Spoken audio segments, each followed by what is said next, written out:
Good morning. A dilemma for the Duke as Prince Harry finds himself labelled a bully. Yes, because the chief of the charity, which was set up by the Prince, claims that she is the victim of the Sussex PR machine. At some point on Tuesday, Prince Harry authorised the release of a damaging piece of news. And can you imagine what that attack has done for me, on me? That is an example of harassment and bullying at scale. But did the bad blood start more than a year ago when the Duchess of Sussex was accused of ordering Dr. Sophie Chandauka out of the way? The government is plotting a crackdown on illegal workers with tough new laws to stop employers hiring anyone without the right to work. More than 1,600 killed after the deadliest earthquake in modern history struck Myanmar and Thailand. And the clocks, have you noticed, the clocks have gone forward overnight, meaning we have lost an hour. One of the biggest days for florists. And rather than a gift, flowers can also be in remembrance. On Mother's Day, which would be busier than Valentine's Day because everybody has a mother, not everyone has a lover, as the saying goes. And a very happy Mothering Sunday to all you mums out there. Good morning. Newcastle manager Eddie Howe was moved to tears yesterday as 300,000 fans descended on the city to celebrate the club's Carabao Cup triumph. In the FA Cup, meanwhile, Crystal Palace and Nottingham Forest secured Wembley's semi-final dates. We'll have all the reaction throughout the morning. Pressure is starting to build in across the UK. It should last much of next week as well. Find out all the weather details coming up soon. It has just gone 6 o'clock. Yes. I'm Stephen Dixon. Our clock over there still says 5. Does it? It is Oh, it 6 does. o'clock. I'm Anne Diamond too, and this is GB News Breakfast.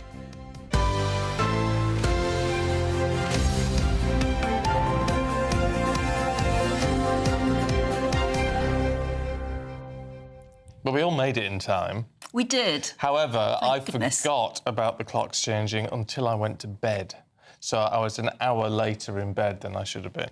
Oh, yeah, that's true for me too. And I woke up this morning and I don't usually, when the alarm went, I thought, oh, no, I'm not ready. And now I realise why. Yeah, but I hadn't. Thank goodness, you know, most of us have clocks now that are linked into our phones. Yeah, they all just do it automatically. And they do it automatically. I remember a time when you used to have to go around different, The 3 or 4 entire different house. clocks. Yeah, I know. Yeah. The only thing that hasn't... Those with the D. The only thing that hasn't changed on mine is the cooker. Because now, now that everything has a clock... What about the car? No, the car does it automatically. Mine doesn't. No, Which mine is doesn't weird. either. No. I think, well, I haven't got mine. You haven't got yours? No. Get my new car on Tuesday. You should insist on that. It will do. I'm Little sure test yours update. will. Well, I hope so. It will. But it will have DAB. Oh, so you Plus, can listen. So that I can listen to GB News for the first time, yeah, whereas my old car couldn't. Had to buy a new car. Just so that I can Just listen. so she can listen to GB News Radio. That's dedication. I recommend it to everybody, absolutely. Quite right, too. Right, should we crack on? Because Prince Harry's been accused of harassment and bullying by the chair of the charity he set up in Princess Diana's honour. Yes, Dr. Sophie Chandauka is claiming that the Duke tried to sabotage the organisation before sensationally quitting earlier this week. At some point on Tuesday, Prince Harry authorised the release of a damaging piece of news to the outside world without informing me, or my country directors, or my executive director. And can you imagine what that attack has done for me, on me, and the 540 individuals in the Sentebale organizations and their family? That is an example of harassment and bullying at scale. Well, in response, a source close to the charity's trustees and patrons have called it a publicity stunt and said they look forward to the adjudication of the truth. Royal reporter Richard Palmer joins us now. Good morning, Richard. This is a sorry mess, isn't it? Oh, it's terribly damaging, I think, for Prince Harry and for the charity. And, you know, there's a sense, I think, of Schadenfreude if I can use that word, in the sense that Prince Harry is now being accused of some of the things that he was accusing people in the royal household and the media of only a couple of years ago.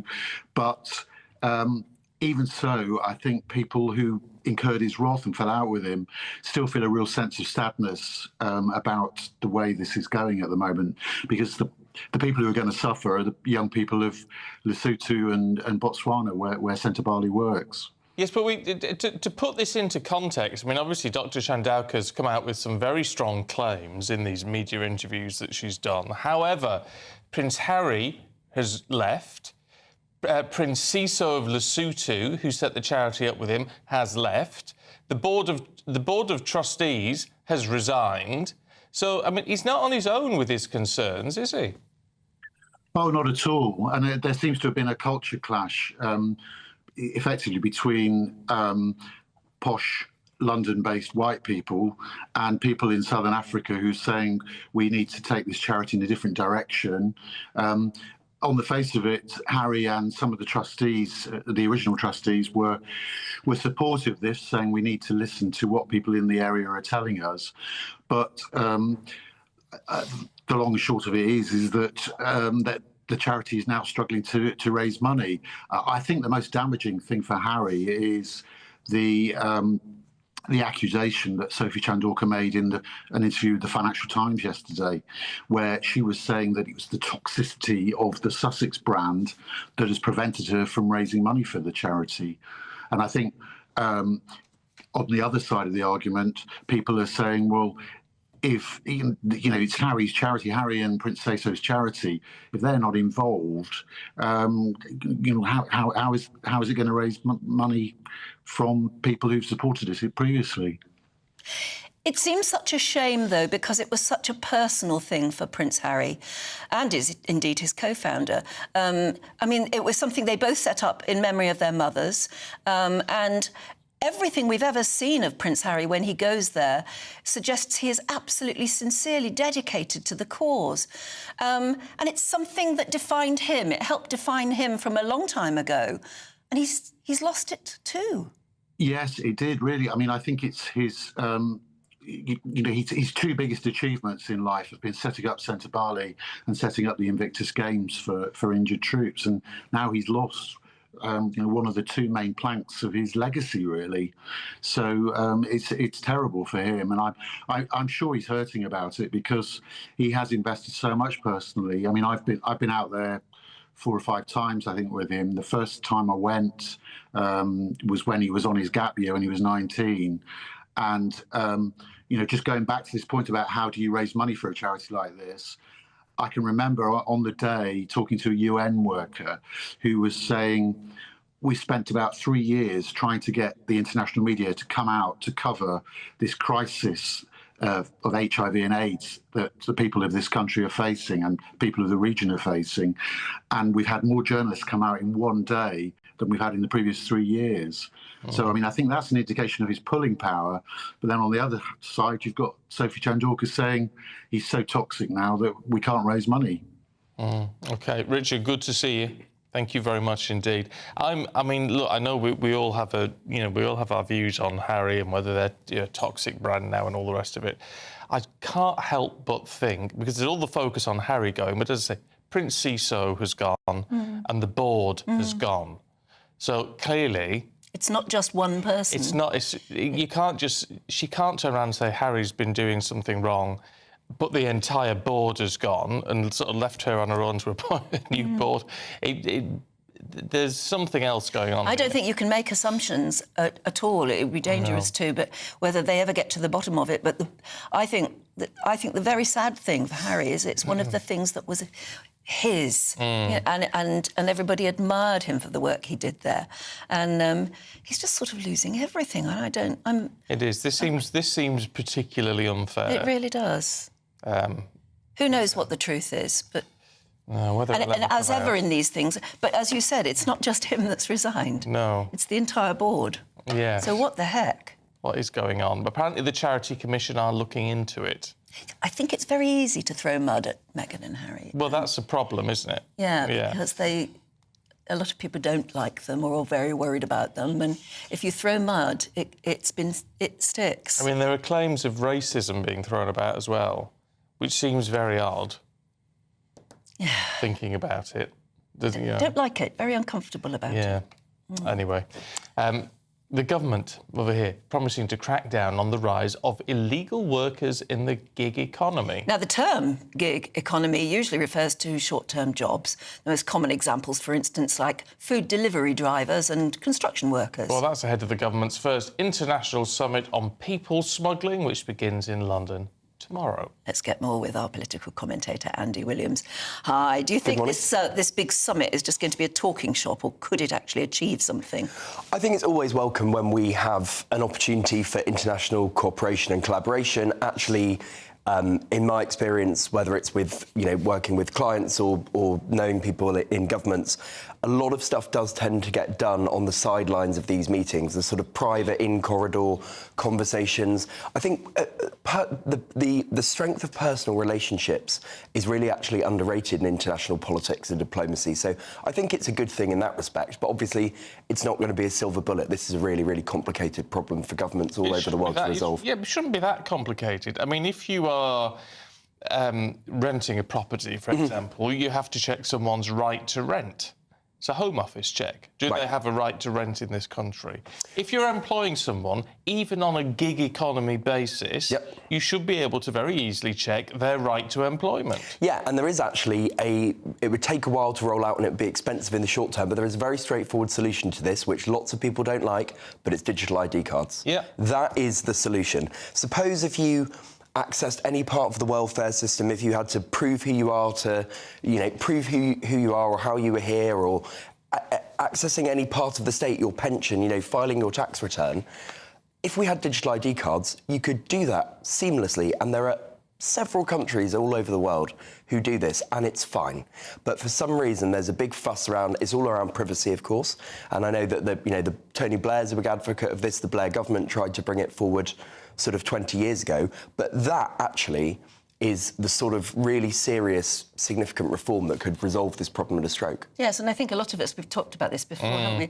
I was very opposed to the idea of ID cards 20 years ago. Yeah. But times are different now. Well, that's the thing. We know that technology has transformed all of our lives in all sorts of ways, and of course there are risks and pitfalls. But fundamentally, if you're serious about solving this problem, and if you're serious about cracking down on illegal immigration, digital ID cards are the number one thing you could do about it. Now, we've got to ask you, have you ever heard of dog rent? I hadn't until I saw this story. I didn't know this, but apparently if you are renting an apartment or something like that, and you want to have your dog, the landlord can sometimes say, oh, it costs extra for the dog. Yeah, and a lot of landlords won't allow you to have pets, right? Yeah. So, yeah.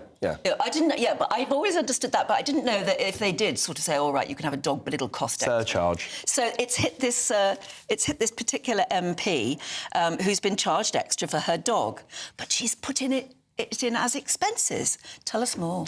So this is Tayo Erotemi. She's a Labour MP, and obviously she is one of the whips. Yeah, exactly. So she's on the front bench, and she is, like most MPs, she is charging her rent back to the taxpayer by way of expenses. But obviously, part of her rent is this surcharge on having a pet. It's one of those things. In the scheme of things, I don't think it's much of a big deal, but it doesn't look great, does it? Well, it's 900 quid. Yeah. No, don't get me wrong. It's 900 quid that we're paying from someone who's encouraging all Labour MPs to back big cuts for everyone. And I don't think that should have been allowed through. And it's clearly one of these sort of loopholes in the system that no one's really spotted before. What would be interesting is to know how many other MPs are doing this, whether deliberately or by accident or whatever. But how many MPs' pets are we paying for? I'm afraid that when we're taking money off pensioners. Exactly, and and all sorts of people in society. But there are very good reasons why MPs should be able to put certain things on expenses, and we don't want a system where only wealthy people can be MPs. But you don't have a right to have a pet in your second home.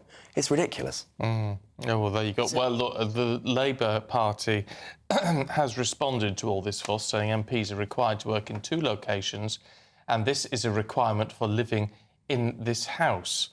that the House that the MP has. It's the same for many other MPs and has been approved by the Parliamentary Expenses Watchdog.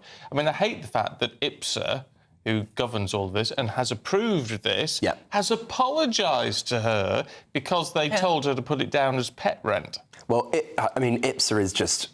is a joke body. I mean, it is not serious. They have no teeth whatsoever. They haven't got a grip on this. I think IPSA was introduced after the expenses scandal. And, you know, I don't think we really understand the scale of, you know... So there are still some dodgy expenses going on. Did they learn nothing from the expenses scandal? I mean, it was a real scandal. It was, and it was People huge. were putting in for duck houses, weren't they? Do you remember? Famously, but I think it was so sort of 15 years ago now, and people forget how angry, understandably, it made the public that MPs were taking the mick in all sorts of ways and costing the taxpayer a huge amount of money. And I expect that what's happened is, over the years, certain sort of slightly borderline things have started to creep in. I bet you'd find that on a fairly industrial scale there was some dodgy stuff going through. Well, I mean, that statement just said this is for an expense for all MPs. So how many pets, as you said, are we paying for? Yeah, a lot. If you want a pet, great. Yeah, pay for it but yourself. it's your decision, isn't it? Yeah. All right, Andy, we'll see you later on. Thanks very much indeed. Now, as Christians across the world observe Lent, and don't forget Mother's Day, Mothering Sunday. Mothering Sunday. Yeah. We're bringing you daily reflections from ministers around the UK. Here's today's message. The GB News Daily Reflection. My mum is amazing. Everyone says that, and they should. But my dad left when I was very young, just after my sister was born, and my mum raised the two of us on her own. She made sure that we were safe, loved, well-educated, and had opportunities to make something of our lives. Often that meant she had to make sacrifices so that we would be provided for and have those opportunities. Motherhood isn't easy. In the Christian tradition, we remember that Mary was there at Jesus' crucifixion, seeing her own son put to death in front of her, a moment of unimaginable suffering for any parent, for any mum. And we also remember that God describes himself using maternal language. He loves us like a mother hen with her chicks, like a woman who could never forget the child she nursed. When we think of a mother's love, we get a glimpse into the love of God. Mother's Day is complicated for lots of people, but if you can, phone your mum, because perhaps your mum's love was the first window that you got into the love of God.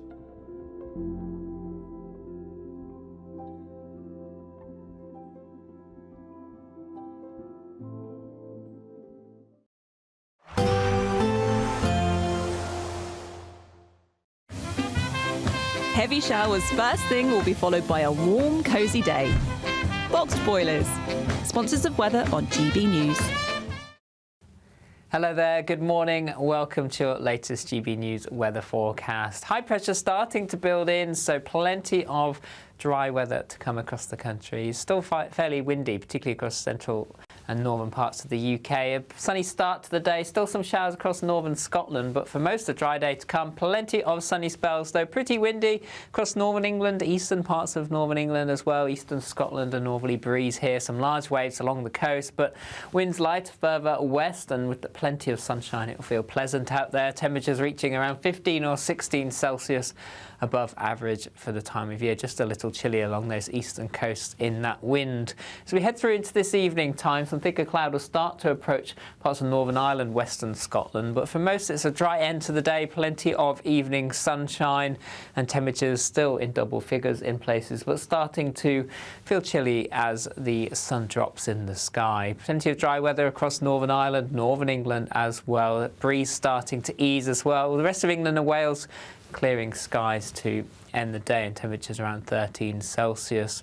Into the evening time, thicker cloud could give a few splashes of rain across Northern Ireland into the Western Isles as we head into the early hours. Otherwise, it's dry for many with clear skies, and that will allow temperatures to drop away. And with light winds, we could see some mist and fog patches forming in places too. Single-figure temperatures down to 3 or 4 in the towns and cities, perhaps a little lower than this in the countryside. So any early frost and fog quickly clearing, and then England and Wales, plenty of sunshine to come. Just still some weather fronts through the Irish Sea up into Northern Ireland and Western Scotland, thick enough for some cloud and outbreaks of patchy rain. Otherwise, it's plenty of dry weather around, unbroken sunshine for parts of England and Wales, and with light winds feeling pleasant, temperatures 17 or 18 Celsius, a little cooler under the cloud further north. See you soon.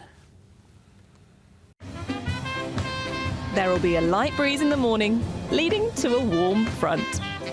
Boxed heat pumps, sponsors of weather on GB News.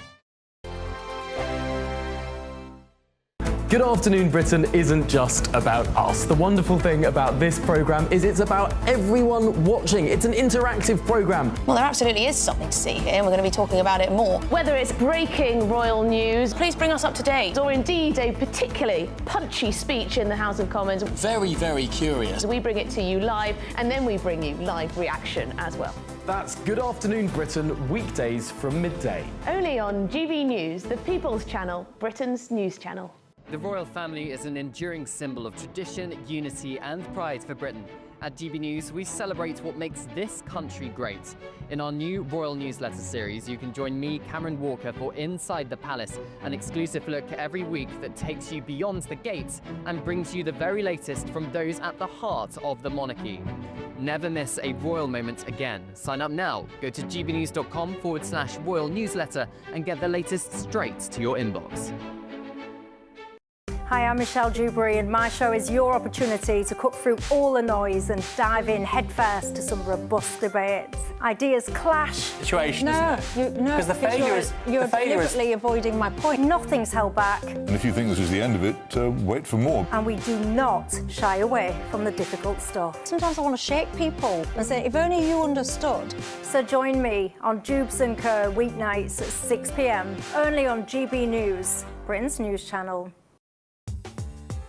I'm Christopher Hope. From pop star to politicians, I'll interview anybody in a pub who's got a political opinion. Join me every Friday on Spotify, Apple Podcasts, YouTube or gbnews.com, or wherever you get your podcasts. This is GB News, the People's Channel. Exciting news. Every Friday, my Patrick Christie's Tonight Show is going to have a twist to it. We're welcoming some special guests. You. That's right, on Fridays I'm going to be doing my show in front of a live studio audience, because this show is about you and what you have to say. It's going to be the same big debates, same big topics, same big opinions, but every Friday night at 9 p.m. you are invited to come on down to Patrick Christie's Tonight to be a part of the action. Only on GB News, the People's Channel, Britain's news channel. Westminster, the ultimate clique. And you're fighting like rats in a sack. But here on the Camilla Tominey Show, we ask the questions the establishment media is too scared to ask. OK, let me ask you a straight question, because I know you're a straight-talking politician. Whether it's net zero, illegal immigration or law and order, nothing is off limits. You had the power then. Yeah, as I and say, now you've lost it. That's the Camilla Tominey Show, a politics show that's fearless. But no, let me finish my question if you don't mind, because it is my show. Sundays at 9:30, only on GB News, the People's Channel, Britain's news channel.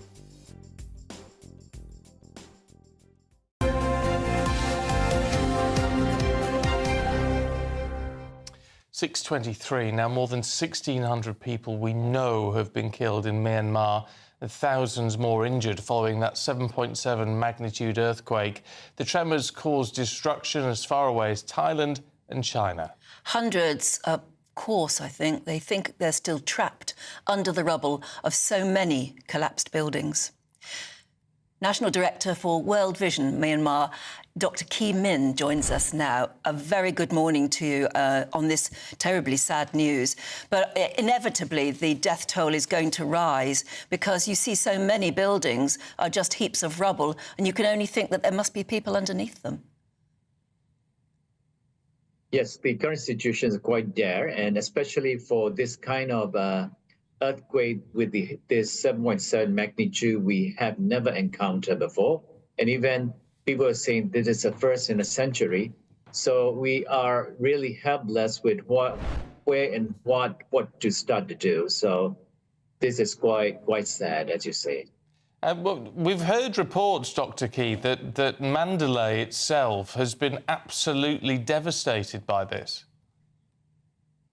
Yes, correct. So even for the relief activities, it is very difficult because the highway from Yangon to Mandalay is also been damaged, as well as the Mandalay airport is severely affected. So all the flights are cancelled so far. So they need to renovate the airport. Hopefully they will finish within this week, and then the flight can resume back again.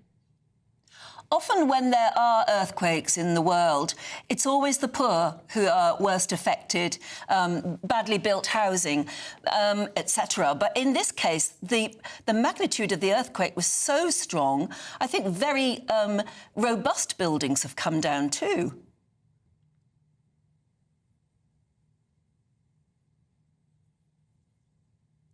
Oh, I think we might have lost our line. Yeah, no, we've lost that, unfortunately, to Dr. Key in Myanmar. But as he was saying, this really is devastating. And the reports go on. We don't get a lot of information at the moment out of Myanmar, but Mandalay which is a beautiful, beautiful legendary city. part of the world. But it appears to be absolutely devastated by this. I fear that death toll is going to significantly rise. And that, of course, will be one of the reasons that we're not learning very much about numbers and how things are going, simply because the infrastructure has been utterly wrecked. Yeah. It's a very strong earthquake indeed.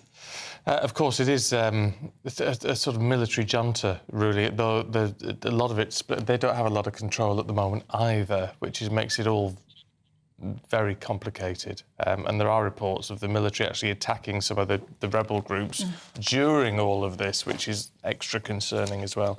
But as we get more information through, we will let you know. Now, if you are travelling to work or school, remember that it is actually 6:26 right now. Just in case you're a bit shocked when you woke up this morning, you've lost an hour. But anyway, here's your traffic and travel update. Don't forget to stay with us on digital radio too. It's the final week to see how you could spruce up your spring, as we have an incredible £17,777 in tax-free cash to be won. And if that wasn't enough, we'll also give you the latest Mulberry handbag, and not one, but two sought-after designer watches, so you can style it out this spring. Make sure you don't miss out, as lines close on the 4th of April. For another chance to win the lot, text cash to 63232. One entry costs £2 plus one standard network rate message, or text bonus to 63232. 5 entries cost £5 plus one standard network rate message. Go to gbnews.com/win. Entries start from just £2. Call 0903 681 3232. Calls cost £2 plus your network access charge, or post your name and number to GB12 PO Box 8690 Derby DE1 9TT. UK only. Entrants must be 18 or over. Lines close at 6 p.m. on the 4th of April. Please check the closing time if listening or watching on demand. Good luck.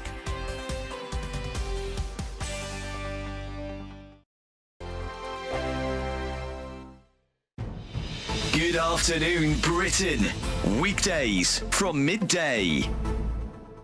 Now, how fierce is the competition to become Lord Sugar's next business partner? Well, our final guest today has been in the throes of that competition. Goodness me, yes. Liam Snellen is taking part in the current series of The Apprentice, and he worked as an electrician for 10 years, and now he's turning his hand to making comfortable yet fashionable workwear. So there you go. Well, I just want to ask what it's like to be a contestant on The Apprentice, having been a fan of the show for years prior. Is it a bit weird?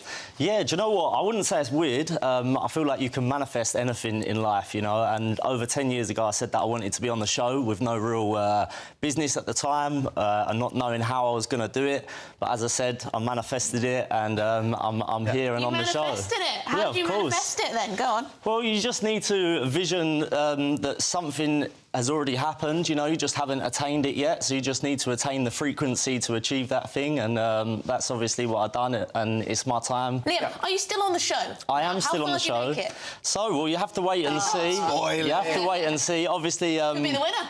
yeah, could be. So we had a little bit of banter about a hot sauce. I was licking a plate, which was a bit embarrassing. So we was doing an advertisement for our hot sauce brand. We didn't actually have the bottle, so we needed to sort of think on our feet and make an advert without having the product. How long are you in the boardroom? Obviously, it has to be sliced down to an hour, but you must be in there for a long time, right? Yeah, of course. Yeah. So obviously, you're in there a lot longer than what it shows. You know, it's such a small part of the show when really you're in there for like up to a couple of hours. So it's a really intense period. Like, they definitely go into all of the task and the good things and the bad things that happened, and then obviously the key highlights get shown to the public.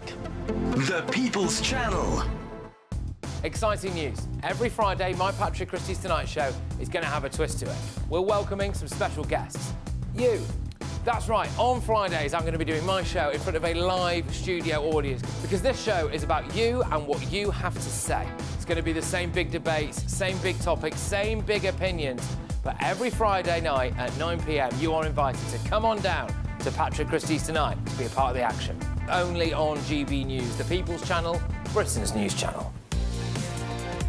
Mornings don't have to be tiresome, especially if you have the right company. Wake up to news as it happens, opinion and debate, and of course, a little bit of entertainment too. Because when the kettle's on, we're on. That's Breakfast on GB News, a show worth waking up for. Every morning from 6 a.m. Only on the People's Channel, Britain's news channel. We'll spread the news, you spread the word.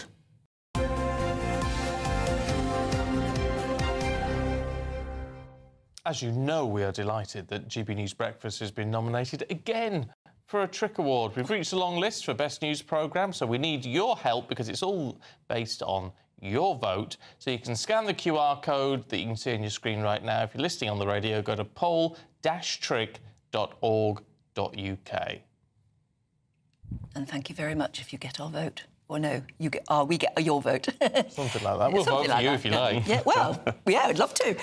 Aidan is with us for the sport. What's going on in the sport? Well, I want to shine a light on Newcastle because yesterday, reports are claiming up to 300,000 fans descended on the city yesterday to join in the club's celebrations of their Carabao Cup triumph 2 weeks ago. Now, don't forget, they haven't won a domestic trophy since 1955. Yeah, they haven't won a European trophy. They partied, didn't since they? 1969. The manager and the players are out in full showbiz royalty as well, playing royalty. Les Ferdinand and Alan Shearer. And when you consider, look at the pictures there, we can see, for the benefit of our radio listeners, we're seeing right in the city centre there of the black and white bus moving slowly along the streets there.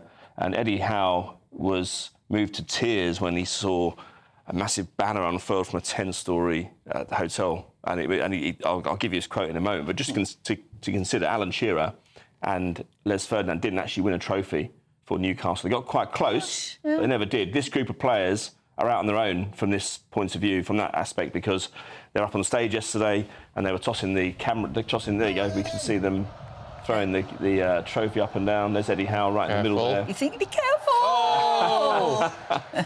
And there are all the players I tell you what was lovely was watching the news footage of this as we're watching it now. It's just so nice to see people with the feel-good factor, lots of smiles and happiness. It was just lovely to watch. It worked out perfectly as well, because it wasn't a massive day of football yesterday. We only had 2 FA Cup ties. There were championship matches as well. It wasn't a big day of sport, and so it got a real traction in the media. Lots of media organisations sent up there when I'm not sure they would necessarily all the time. Every time this happens, and there we go again. Everyone's having a go. Everybody's having a wonderful time. And it's lovely. And very nice. Eddie Howe said, I hope people would turn up. This is incredible. It's absolutely mind-blowing. We want more. I can't thank everyone enough from the city of Newcastle for the way they've embraced me and my family. You really got the whole impression that the city was just in absolute jubilation. Absolutely right. Yeah, it looks like the whole city turned out. And there was FA Cup yesterday. Fulham were fancied to beat Crystal Palace, but they just didn't turn up on the day. Crystal Palace went there and won 3-0. That means they're in the FA Cup semi-final later this, or next month rather. and that's their 5th semi-final in their history. So clubs are kind of racking up these milestones all the time. Nottingham Forest reached their first semi-final in 33 years by winning on penalties down at Brighton. And your favourites and Bournemouth are in action against Manchester City today. Uncharted territory for them if they get to an FA Cup semi-final. And Aston Villa are in action as well. Against Preston. Yes. Let's not rule out Preston. Well, no, I mean they're the lowest ranked team left in the tournament. I mean that'd be a hell of an achievement if they managed to overcome Aston Villa. Preston have won the FA Cup before, but I believe it was over 100 years ago. They were quite a big team back in the early years of the formation of the Football League.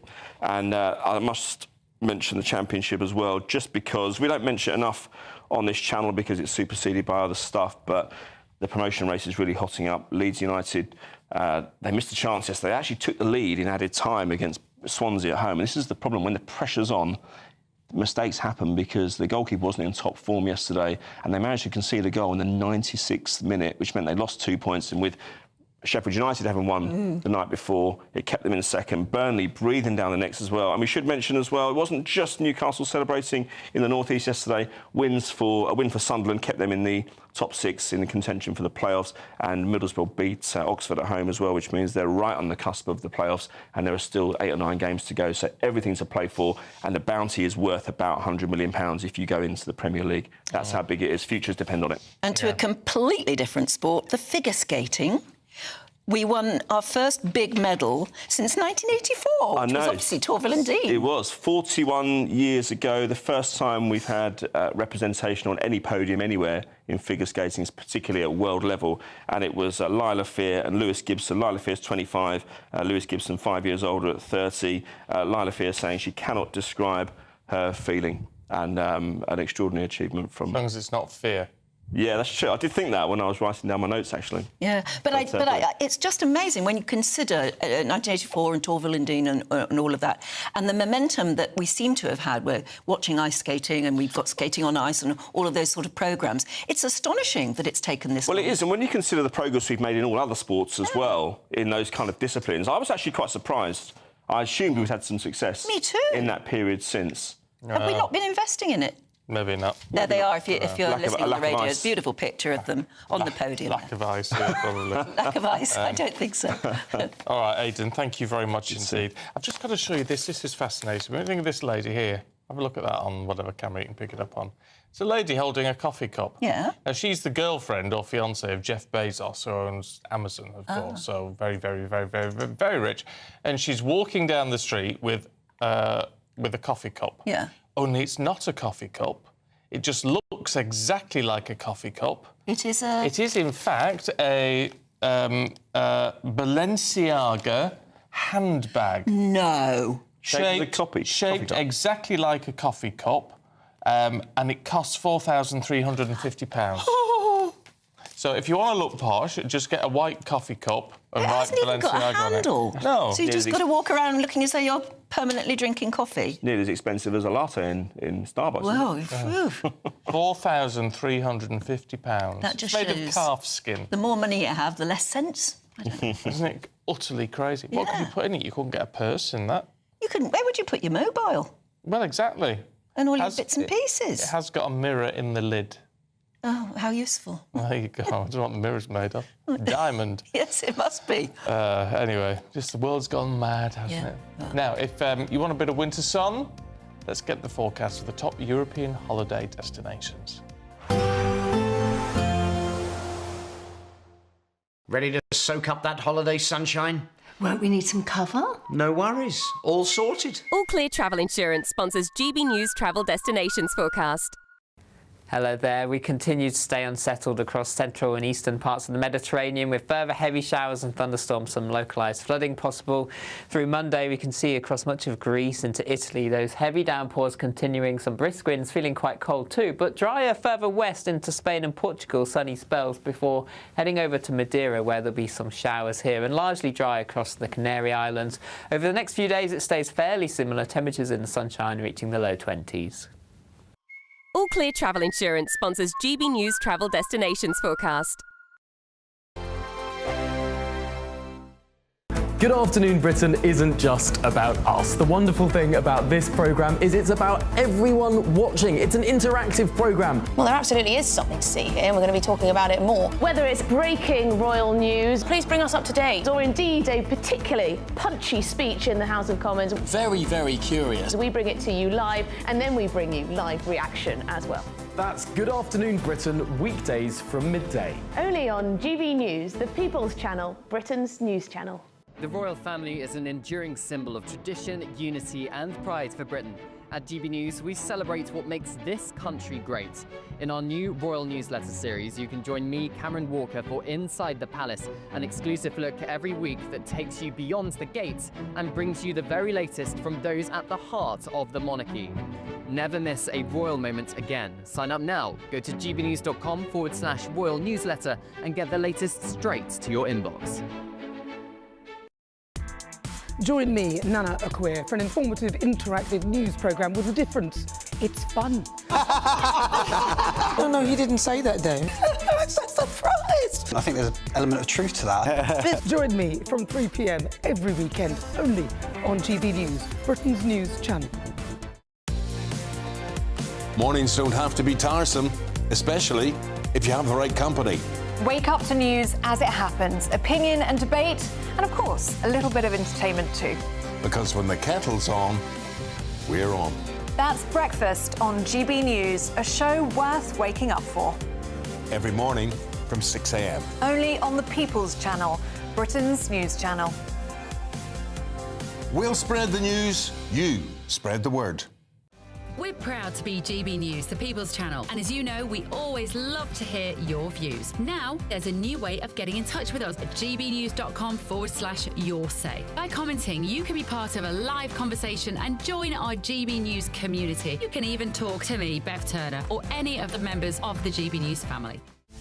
This is Britain's Newsroom, where your voice matters. It's just astonishing. With expert analysis and honest opinion, we don't just keep you informed. We bring you unique perspectives you won't see anywhere else. Can't argue with any of that. When the news happens, it happens here. On Britain's Newsroom, weekdays from 9:30 a.m. Only on GB News.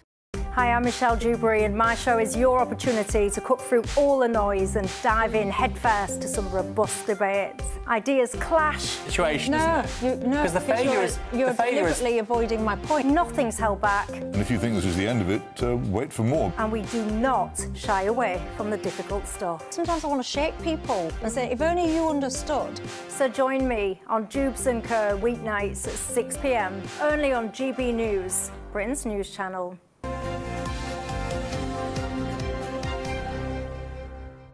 Right, it's 6:42. Let's see what's making the papers this morning with political commentator Lynn May and the journalist Andy Jones. Good morning to you both. Andy, can we start with the Mail on Sunday and this incredible news about a shingles jab? Yeah, great to have some good news to lead the show with. So, dementia takes 75,000 lives every single year, and obviously it impacts far, far more than that. Anybody who's lived with someone with dementia, the appalling toll it places on your family, the complete loss of memory, complete loss of autonomy on almost every aspect of your life and your carers' lives. I think everybody worries about it. Of course. Well. Of course. I mean, God forbid any of us ever get ill, but when you think of any of the illnesses that would impact you the most or your family, that's the one we're all extremely concerned about. It takes 75,000 lives a year, but in a trial by British drugs giant GSK, they've launched a groundbreaking investigation that could save millions of Britons from developing dementia. They're doing some experiments with a shingles vaccine called Shingrix, which is shown to reduce the risk of dementia by 27%. Across a 4-year trial. And this is quite an expansive trial. There's going to be more trials, and they want to obviously do this safely and proactively. But there have already been some trials with another shingles drug, which they're already giving to people over 65. But this is believed to be significantly more potent, significantly more successful. Shingrix reduces the risk of 27%, and they're doing more tests. But, hey, it's great to have some good news, great to have something positive about something as appalling as dementia. That would be groundbreaking. Yeah, no, I think it's amazing. And it's fascinating because EastEnders at the moment, would you believe it, actually covering a story with somebody with dementia, and it's heart-rendering. And I don't think people realise how many people with dementia, it's hard hard to tell when you first initially have it, because you think, OK, someone's getting on in life, they've just forgotten a few things. But it can be so dangerous, you know, leaving on the cooker or, you know, so if this does help thousands of people, it will also reduce the cost of, like, social care as well. So it's brilliant. Oh, yeah. Isn't it odd, though, when we seem to have a lot of it at the moment, maybe we're just reporting on it more, where it is these drugs that are developed for one thing, and then it's the side effects that help. That actually, I mean, Ozempic is an example, Viagra is an example. I mean, it's all developed for something else. And there's ivermectin as well in America, where people were saying it can work against, prevent COVID, and actually it's like a horse worming medicine or something ridiculous, isn't it? It's phenomenal. I mean, you never hear about this, and people always badmouth the great big drug giants, but they are doing research all the time, and research takes many years and costs a lot of money, and that's often why they hike up the price of their drugs when they eventually produce them. But this is revolutionary, I think. Gosh. Well, fingers crossed on that one. Lynn, in the Sunday Telegraph, looking at... It's in a lot of the papers this morning. Look at this Sentebale story in Prince Harry. Yeah, so she's come out, Sophie Chanduka, I hope I've pronounced that right, who was the chairman of his African charity Sentebale, has come out and said that Harry is a bully. You know, he's been accused by her of harassment as well. And, you know, there's different comments coming out about this now, because some people do not believe her. They're not of the opinion that this is actually, you know, it's essentially baseless. But then also, I think for Harry and Meghan, this isn't a good look, because a lot of their conversation, notoriety, rid on the fact that, you know, they accuse many people, including his own family, of racism. And now you have a black woman, so the optics of that, a black woman coming out and saying, well, actually, you know, you've been bullying me and others, as well as harassment. So I'm very interested to see how this is going to play out. Yeah. I mean, the fact is, you don't know who to believe, I suppose, do you? Well, I mean, none of us do. I mean, there's briefing and counter-briefing and PR and counter-PR. But Sophie Chanduka was previously at Morgan Stanley. She was previously at Meta, the big Facebook, Instagram place. She's obviously got experience working at an executive level. Apparently, she was briefing, this is according to the Telegraph story, she was briefing that the charity needed to be more locally focused. In their post-Black Lives Matter era, she said that people had got rather fed up with these huge, giant charities, but that had a national presence, and obviously this one's international because of Prince Harry and Meghan. But she wanted to have a more local focus. And then there was this incident at a polo match where she was the wrong side on a photograph, and she tried to get Meghan ordered her the other side so she could stand next to Harry and all this sort of stuff. And then there was this fallout over that. And apparently that Harry and Meghan had asked her to brief that there hadn't been a row, and she'd said, well, actually, look, I mean, I think actually if we brief that there hasn't been a row, then people go, oh, God, there's been a row. And she said, look, it's a big nonsense. It sounds very do you think small and very silly. And do you think Meghan has been asked maybe to do... Harry's been asked to do Meghan's dirty work? No, I think that's too much of a conspiracy theory, to be honest. I just think you have to look at this and say it was founded by Harry and Prince Siso of Lesotho, who, I mean, there's both of them have resigned, haven't they? Yeah, there's accusations of racism here. Well, Prince Siso is obviously a black prince in his own country where this charity is based. And he's left. And he's left. The entire board has resigned, apart from You've got to think why. So I don't think this is something you can just lay at the feet of Prince Harry and say, oh, look how badly he's behaving. Something is clearly fundamentally wrong. I always think when these things come out, I hope whoever has some good evidence, otherwise you just look like a bit of an idiot, don't you? But what strikes me as very sad is that this was a charity that he's been involved with and helped set up when he was, on a gap year. He was about 19 when he started with it. And it's very close to his heart. Now he's lost it. Yeah, and the losers of this are the people at ground level who would be relying on their subsistence. I know they're talking about being more locally focused, but they're looking at their work with wealth inequality and things over there, and they're going to be the losers in this. But I think anyone who works in the charity sector, whether it's a small local dogs charity or something international like this, will talk about the lack of donations. Economic climate is very, very difficult, and it's very difficult for any charities in this climate to do any work. But, you know, what else is Prince Harry going to lose?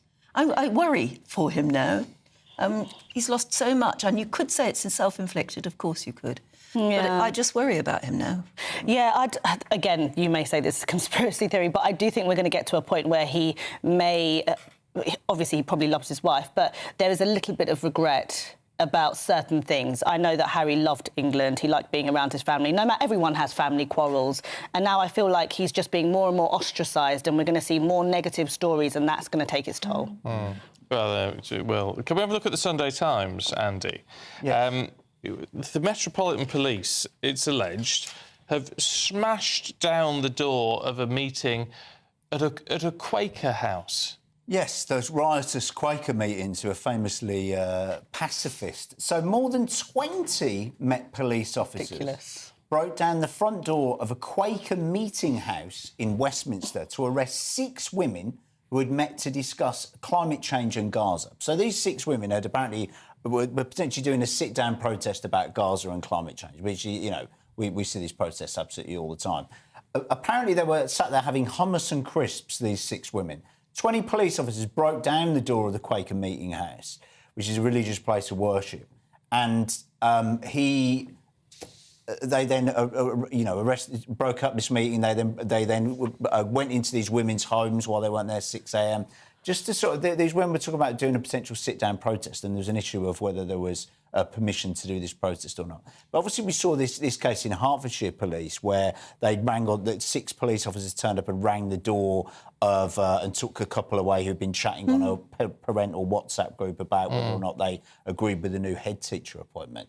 And I think when we talk about in so many of our police boroughs in the UK, Hertfordshire Police has 2% success rate on burglary. Met police officers, again, you know, they deal with horrendous violence and horror on a daily basis, and we thank them for that work. There seems to be this huge focus on sort of social policing rather than catching It's bad so guys. heavy-handed. Like, can you imagine? We see videos of horrific violent crimes, phone snatching, burglaries, knife crimes gone up, youth crime in general's gone up, and you're seeing 20 police officers, you know, essentially accosting 6 women because they're sitting down eating hummus and crisps. Like, you would think that even if they did need to be arrested, it would not take 20 police officers. And I think there's and to kick the door in as well. They broke the door. And there's never been any form of arrest or issues with Quakers at Quaker meetings. Well, these probably aren't Quakers. No, they are. No, they may be, but a Quaker meeting house, I mean, I go to Quaker meeting house. They're often used as social spaces that you can hire out to have meetings. Yeah. So they may not be Quakers themselves.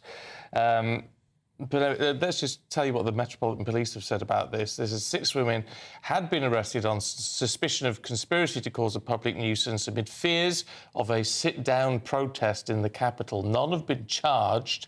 Apparently, Youth Demand, which is a group we have heard of, they'd stated an intention to shut down London over the month. While we absolutely recognise the importance of the right to protest, we have a responsibility to intervene to prevent activity that crosses a line from protest into serious disruption and other criminality.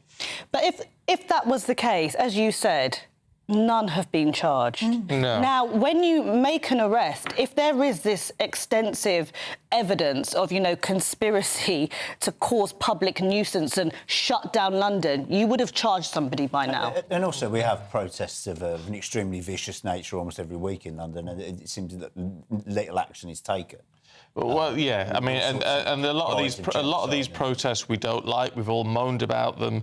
We've talked about them on this channel. However, there is a right to peaceful protest in this country, and we might not like what they were planning to do. However, they should have the right to Yeah, exactly. It does seem a bit heavy-handed because they were just discussing it. They were just discussing it. They weren't actually protesting or shutting London down at that time, and yet the 20 policemen... Such a waste of resources, honestly. Very odd. Talk about a waste of money. In the Sunday Times, Lynn. MP's expenses, this one of the Labour whips who's claimed pet rent. Yeah, so Tayo Owatemi, she's, you know, had to pay £900 by the expense of the taxpayer for her cockapoo, so that cockapoo could essentially be, you know, babysat, poodle sat. And at first I was like, this is such a waste of money. But then, you know, I also think that, you know, a dog is a man's best friend, and it's incredibly cruel to leave a dog for hours on end, days on end, without any, you know, supervision or being taken care of. So is this such a bad thing? It's 900 in 1 year. Now, was it being supervised, or was this just what she had to pay for the just had to pay the landlord. rent? No, it's pet rent. More money. Yeah, so it's pet rent. Yeah, so it's because she had to pay extra for the pet to be in the property with her. Yeah. So it's still on its own in the day or whatever. So it's not for the poodle to be looked after? No. It's just extra. Oh, well, that changes everything then. Yeah. No, it's the landlord said no pets here, and when she said I need my dog, he said all right. He's charged an extra £900. Yeah. And apparently that happens But a we're lot. paying for it. Yeah, Anyway, no. Don't agree with that. Change your mind. See you two later. Here's the weather.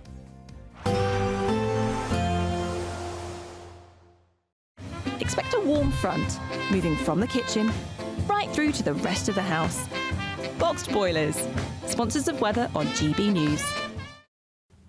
Hello there, good morning. Welcome to your latest GB News weather forecast. High pressure starting to build in, so plenty of dry weather to come across the country. It's still fairly windy, particularly across central and northern parts of the UK. A sunny start to the day, still some showers across northern Scotland, but for most of the dry day to come, plenty of sunny spells, though pretty windy across northern England, eastern parts of northern England as well, eastern Scotland, a northerly breeze here, some large waves along the coast, but winds light further west, and with plenty of sunshine, it will feel pleasant out there. Temperatures reaching around 15 or 16 Celsius above average for the time of year, just a little chilly along those eastern coasts in that wind.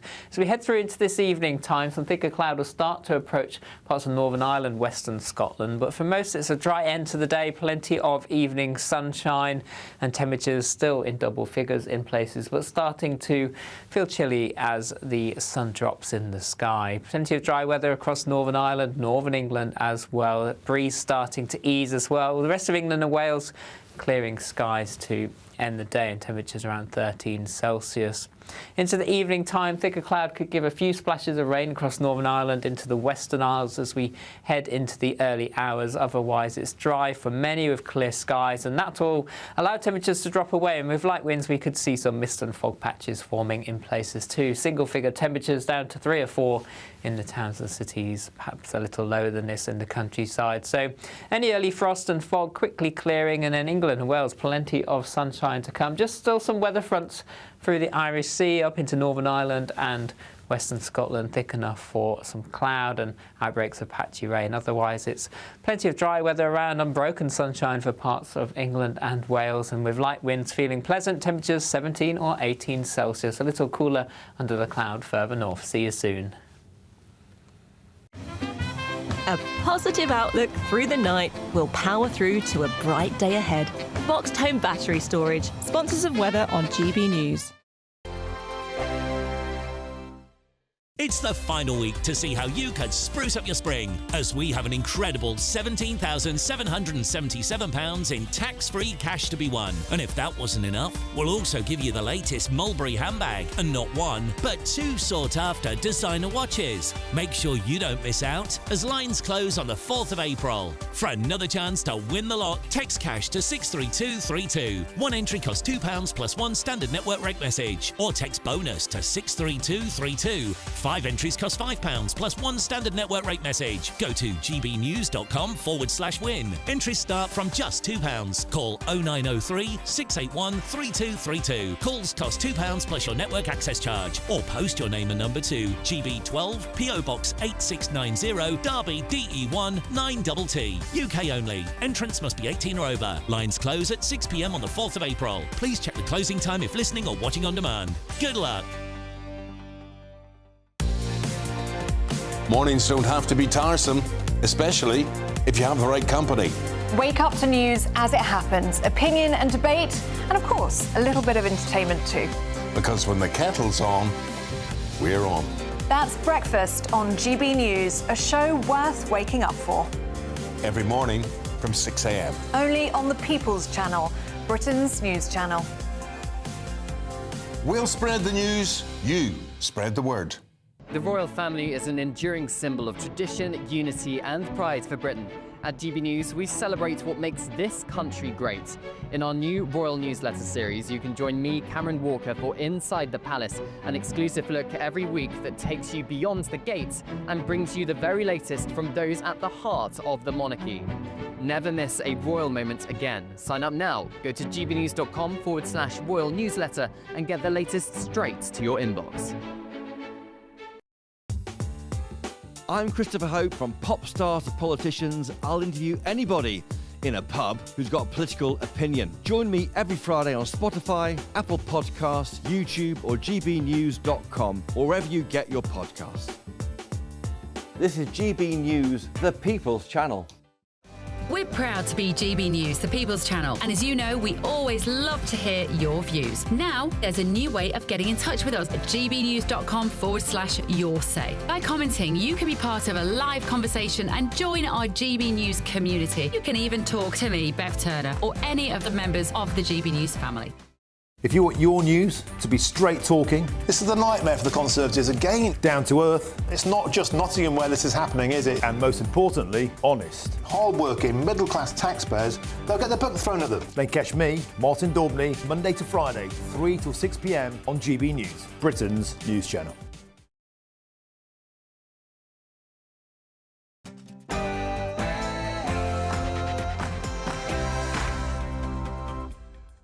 Good morning. A dilemma for the Duke as Prince Harry finds himself labelled a bully. The chief of the charity set up by the Prince claims that she is the victim of the Sussex PR machine.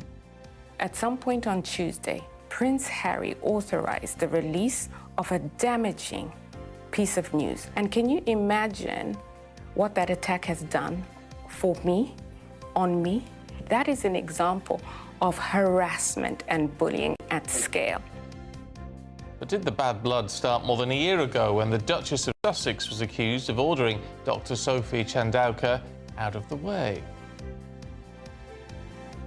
The government plotting a crackdown on illegal workers with tough new laws to stop employers hiring anyone without the right to work.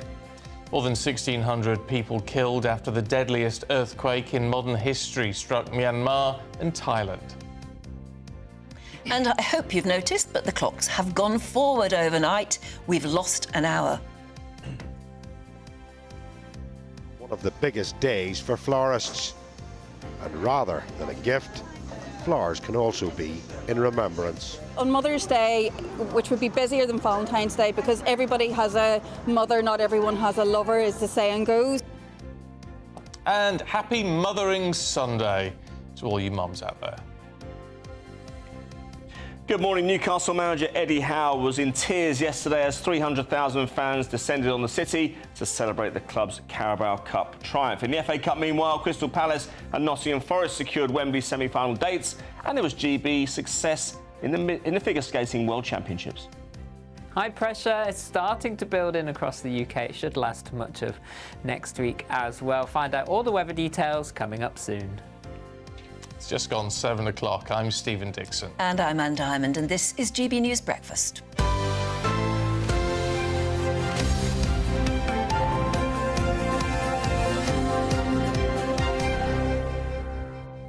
Talking of happier royal news. Oh, yes. Yeah, although I know a lot of people aren't terribly happy about it still. In the Sunday Express little magazine there called Love Story, and it's got the King and the Queen on the front, they celebrate their 20th wedding anniversary next week, or week after. I think something like April the 9th. It's flown by, actually. It has. But Bonus to 20 years. Did you ever think that Camilla would be so accepted, certainly by the press at the moment, they call it a love story. And actually, it really is. Yeah. You can't say they're not a couple who absolutely found each other and are in love. I think it's a very good story. So do I.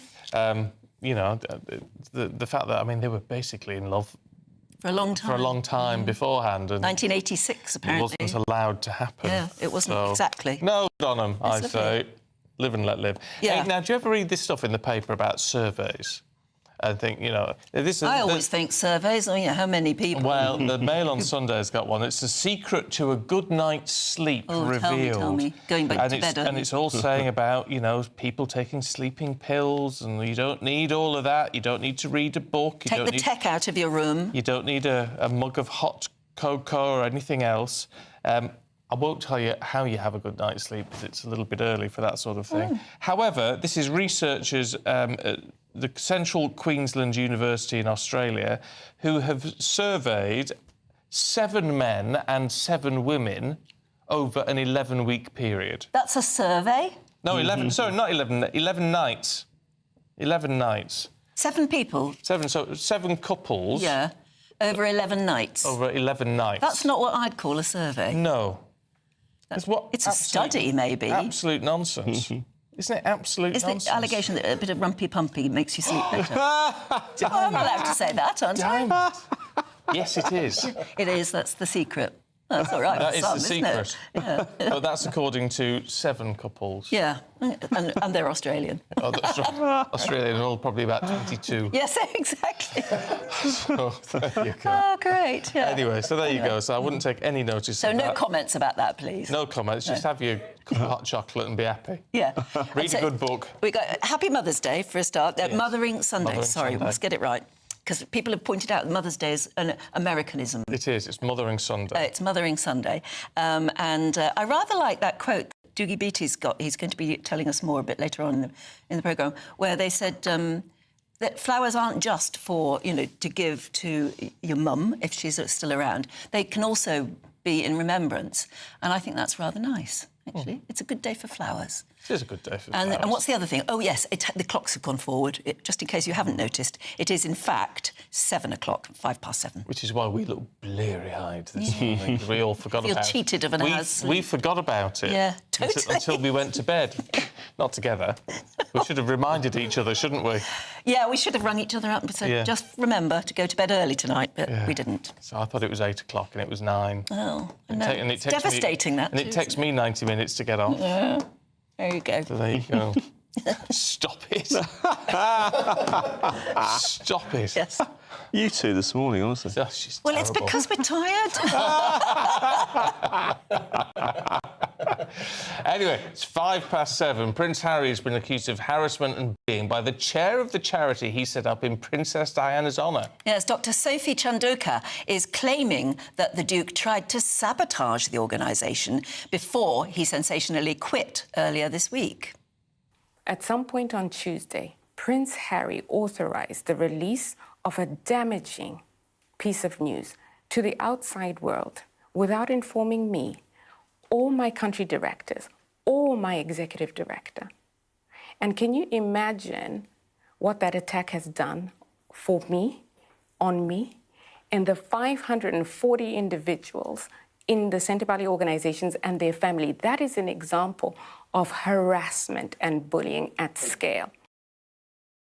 Well, in response to her accusations, a source close to the charity's trustees and patrons have said they fully expected this publicity stunt and reached their collective decision with this in mind. Now, that's a collective decision I think they had all to go, so they're criticising Dr Chandoka in this statement. They remain firm in their resignation for the good of the charity, and we look forward to the adjudication of the truth. It's a very interesting way of putting it, isn't it? Earlier on, we spoke to royal reporter Richard Palmer. It's terribly damaging, I think, for Prince Harry and for the charity. And, you know, there's a sense, I think, of schadenfreude, if I can use that word, in the sense that Prince Harry is now being accused of some of the things that he was accusing people in the royal household and the media of only a couple of years ago. But even so, I think people who incurred his wrath and fell out with him still feel a real sense of sadness about the way this is going at the moment, because the people who are going to suffer are the young people of Lesotho and Botswana, where Sentebale works. Yes, but to put this into context, I mean, obviously Dr Chandoka's come out with some very strong claims in these media interviews that she's done. However, Prince Harry has left. Prince Siso of Lesotho, who set the charity up with him, has left. The board of trustees has resigned. So, I mean, he's not on his own with his concerns, is he?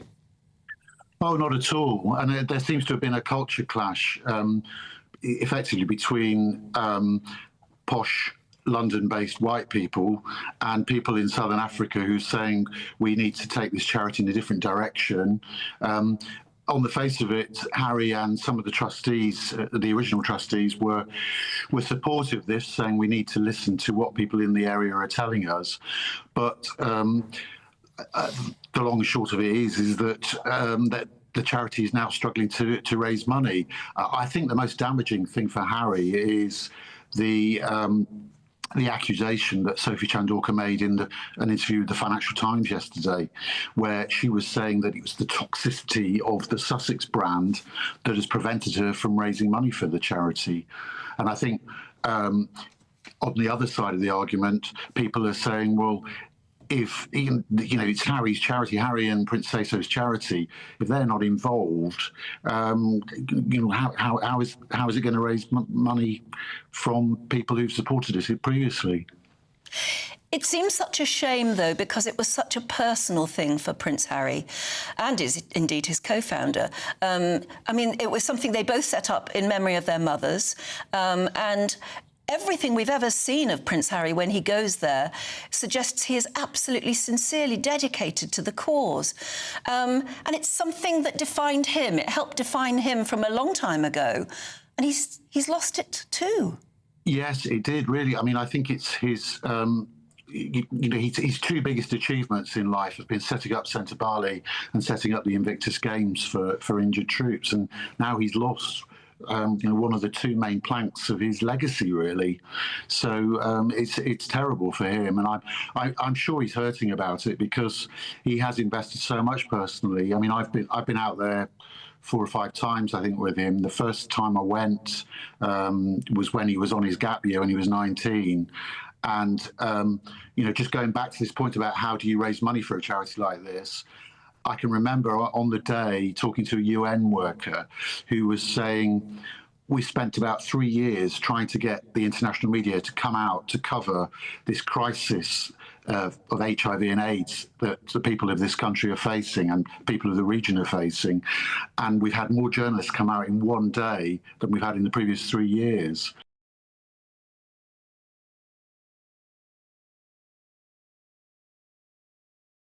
Yeah, it's interesting. We're just hearing, actually, that which I hadn't realised, his book, Harry's book, Spare, which we might not like it over here, but he made a lot of money out of that, and he gave £1.5 million to Sentebale. Did he? Out of the profits. So he has been very passionate about it. You've got to see the good in him. When he does something good, it's absolutely. good. We want to see him do more of that sort of thing. We do. So I don't know. I think we need to have this cleared up. The Charity Commissioner looking into it, apparently, so we'll see what they come up with, because they don't mess about, actually, generally speaking. No, they take a very hard view. Would it come under there? Must do. It must be somehow UK registered for them to do it, but apparently they are looking into it. Now, the government is promising to crack down on the rise of illegal workers in the gig economy. Yeah, the term gig economy usually refers to short-term jobs, the most common examples including food delivery drivers and construction workers. Well, that's ahead of the government's first international summit on people smuggling, which begins in London tomorrow. Political commentator Andy Williams is still with us here in the studio, and we're all hoping that something can be done about this. But what? Do you think this summit will come up with any rock-solid ideas? I'm not sure. I think specifically on this gig economy question, I know it's something that a lot of people are worried about because we tend to... There are lots of people who are accessing firms like Deliveroo and Just Eat and Uber Eats all the time. People are ordering takeaways all the time. These people turn up at their door. And so understandably, from a safety perspective, people want to know that the people who are delivering their food sort of have a right to be here. It's not just safety, is it? It's about contribution to the economy. They're paying their taxes. Exactly, and we know that there are as many as maybe 750,000 people who are here and who we don't know about, who've disappeared into the economy, and of whom there's no record. And so that's why, I was saying when we were chatting earlier about digital ID cards, and I think that would be such a perfect resolution to this problem, because every time you interact with the state at any stage, we would be able to identify who you are, when you came here, and whether you have a right to be here. And I think that, one thing Yvette Cooper is talking about is for these companies, if they are allowing people to work illegally, imposing fines or even prison sentences on company executives. Well, that's all well and good, but actually, that's sort of papering over the cracks for me. There's a real significant solution, which is digital ID cards. Well, it's got to be both, I mean, that's sort of carrot and stick, in a way. Carrot and stick. And of course, if you're a senior executive of one of these firms, you have a responsibility, and so you should.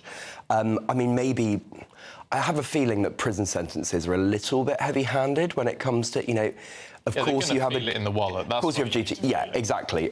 And it's the same as, it's a bit like with online safety and big tech firms. There needs to be a significant disincentive not to be doing your job properly in the form of huge fines, and fines that actually are meaningful for these sorts of companies. I ordered a takeaway the other day, and it was late. So I remember I rang the restaurant and said, "What's happened to it?" And they said, "It'll be coming any minute now."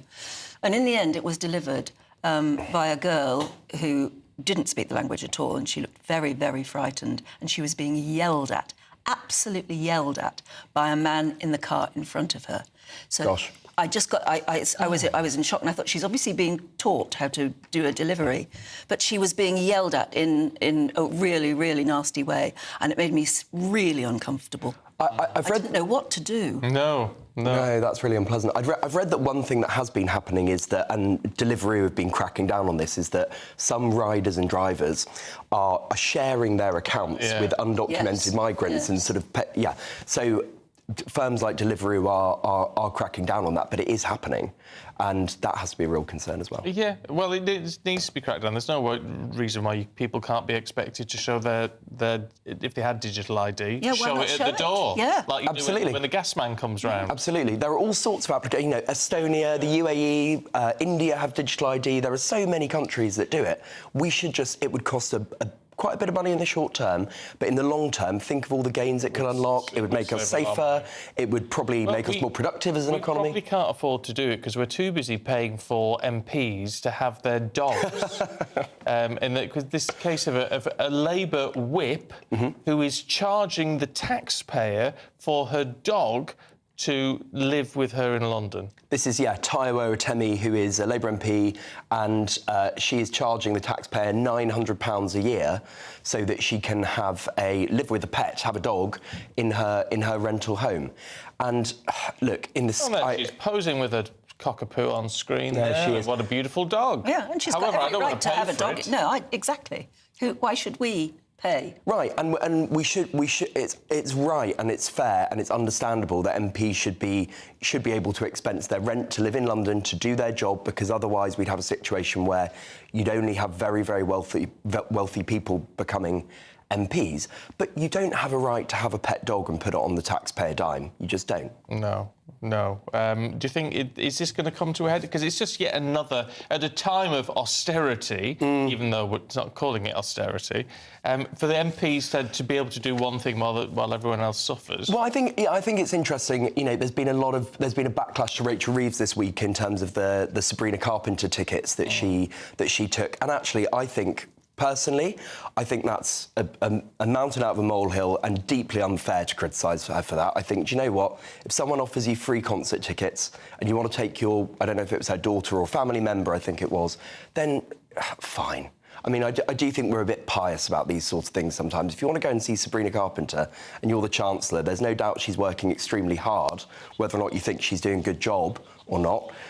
Go and have a night off. I think that's OK. But this is different. And I think the public will look at I think it was the Sun front page this morning, and say, am I really shelling out 900 quid a year so that somebody can live with a dog? Come on. Yeah, no, it doesn't seem And right, I think what is even more surprising is this statement that a Labour spokesman has put out. It says MPs are required to work in 2 locations, and this is a requirement for living in this house, her house, in other words. It is the same for many other MPs and has been approved by the Parliamentary Expenses watchdog, which suggests... How many dogs we pay Can I just for? say, in my real life, as a comms professional, that is a terrible statement. Yeah. It's so badly drafted. They've, as you say, they've opened themselves up to people saying, well, OK, if that's what many people... Yeah. Goodness me. Yeah, some of this crackdown. Well, I mean, it is no better than the expenses scandal of 10 years ago, whenever it was. No, and as we were saying, you know, it will prompt questions as to, well, what else is being put through by IPSA that we don't know about, where maybe they would have cracked down in 2009-10, but over the years, I wouldn't be surprised if they've just got a bit more lax. Yeah, and it won't be a part, you know, there'll be plenty of MPs on all sides doing stuff, so it's not a party... No, it's not a party... No. Apparently common.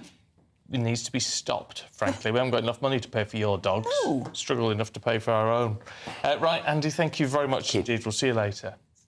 18 minutes past 7. Yes, 7. Mothering Sunday today as well. It's here, and it is no surprise that flowers are very much high in demand. Well, of course. Well, Doogie Beattie is tagged along with a very busy florist to find out more. As spring begins, all around us becomes awash with colour. Flowers remind us that a new season is underway, and wherever we find them, they ignite our senses.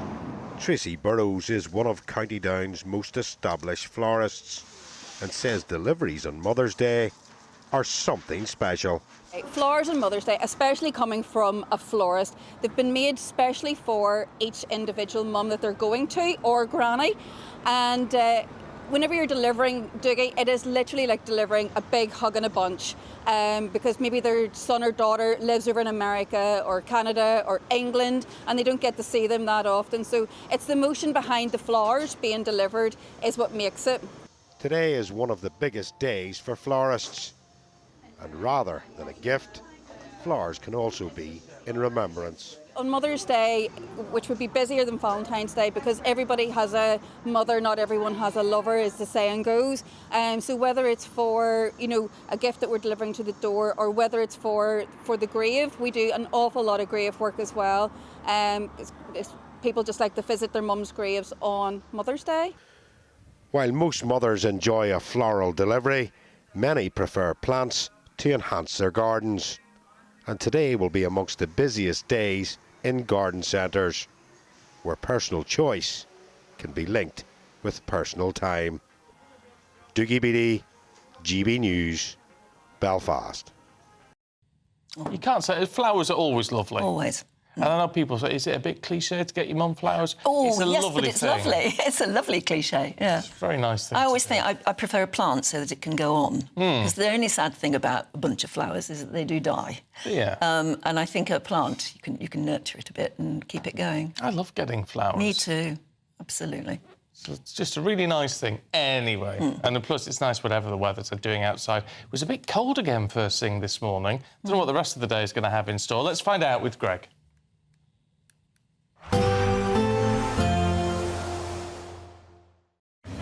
Even though we'll see a cloudy start, it'll be a bright outlook for the rest of the day. Boxed Solar, sponsors of weather on GB News.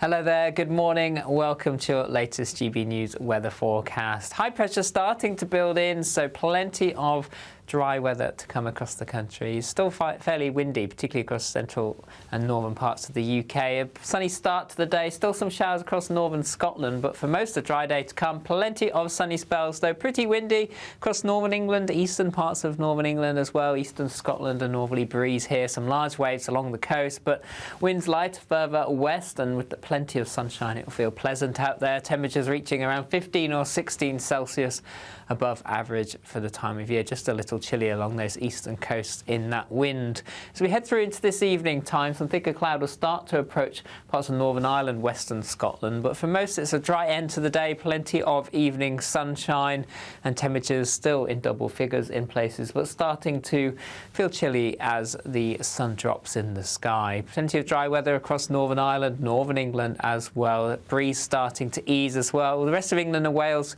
clearing skies to end the day, and temperatures around 13 Celsius. Into the evening time, thicker cloud could give a few splashes of rain across Northern Ireland into the Western Isles as we head into the early hours. Otherwise, it's dry for many with clear skies, and that will allow temperatures to drop away. And with light winds, we could see some mist and fog patches forming in places too. Single-figure temperatures down to 3 or 4 in the towns and cities, perhaps a little lower than this in the countryside. So any early frost and fog quickly clearing, and then England and Wales, plenty of sunshine to come. Just still some weather fronts through the Irish Sea up into Northern Ireland and Western Scotland, thick enough for some cloud and outbreaks of patchy rain. Otherwise, it's plenty of dry weather around, unbroken sunshine for parts of England and Wales, and with light winds feeling pleasant, temperatures 17 or 18 Celsius, a little cooler under the cloud further north. See you soon. Expect a warm front, moving from the kitchen right through to the rest of the house. Boxed Boilers, sponsors of weather on GB News. We are delighted that GB News Breakfast has been nominated for a Trick Award yet again. It's brilliant, isn't it? We've reached the long list, isn't it, for Best News Programme, and we do need your help. All of these awards are voted for by viewers and listeners, so please scan the QR code on the screen right now, or you can go to poll-trick.org.uk, that's catchy, isn't it, to vote for us. Yeah, and we'll pose for a new picture if we win again, won't we? Yeah, absolutely. Yes, we do need a new picture. We need that updating. Yeah. Now, it is your final week to see how our massive spring giveaway is going, because you could be in for a chance to win a designer handbag, 2 fabulous designer watches, and an incredible £17,777 in cold, hard, tax-free cash. Here's how you enter. It's the final week to see how you could spruce up your spring, as we have an incredible £17,777 in tax-free cash to be won. And if that wasn't enough, we'll also give you the latest Mulberry handbag, and not 1, but 2 sought-after designer watches, so you can style it out this spring.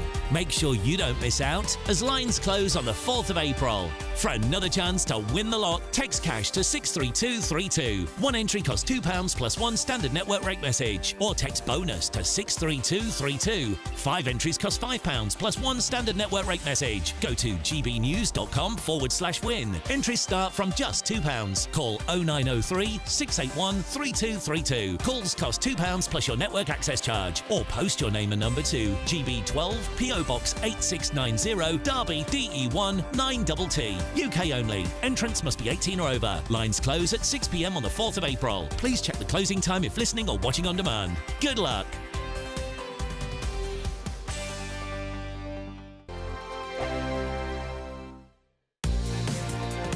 Mornings don't have to be tiresome, especially if you have the right company.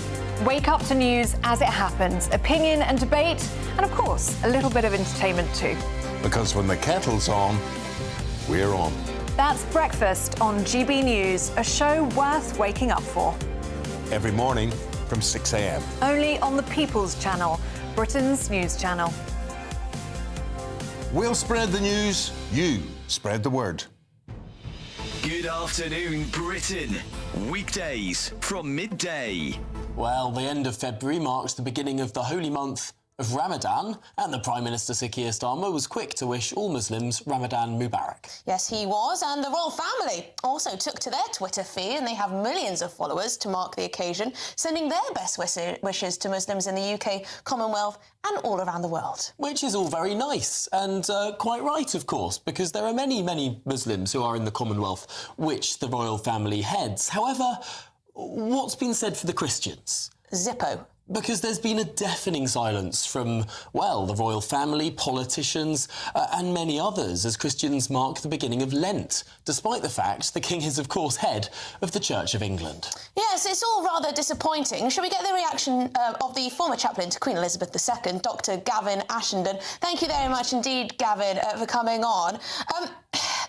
Are Christians being forgotten in this country? I am taken aback by the fact that the royal family would take to their Twitter feed, which is watched by millions of people, to celebrate the holiday of Ramadan, but no mention of Lent, no mention of Shrove Tuesday, no mention of Ash Wednesday, nothing. Yes, it's all very odd, and it's not easy to understand, because as you quite rightly said, It's the right and courteous thing to do, to wish Muslims well on what is for them a very important feast day. Why would we not want to be courteous and generous and supportive to people quite rightly pursuing their own religious devotions? But it as well as two-tier policing, we appear to be having two-tier religion in this country, because, as you say, there's complete silence for the Christians, who still make up nearly 50% of the country. GB News, the People's Channel.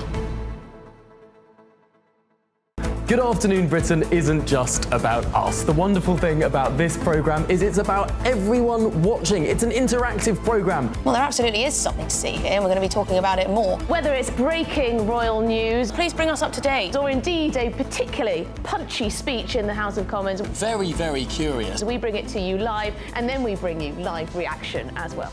That's Good Afternoon Britain, weekdays from midday. Only on GB News, the People's Channel, Britain's news channel.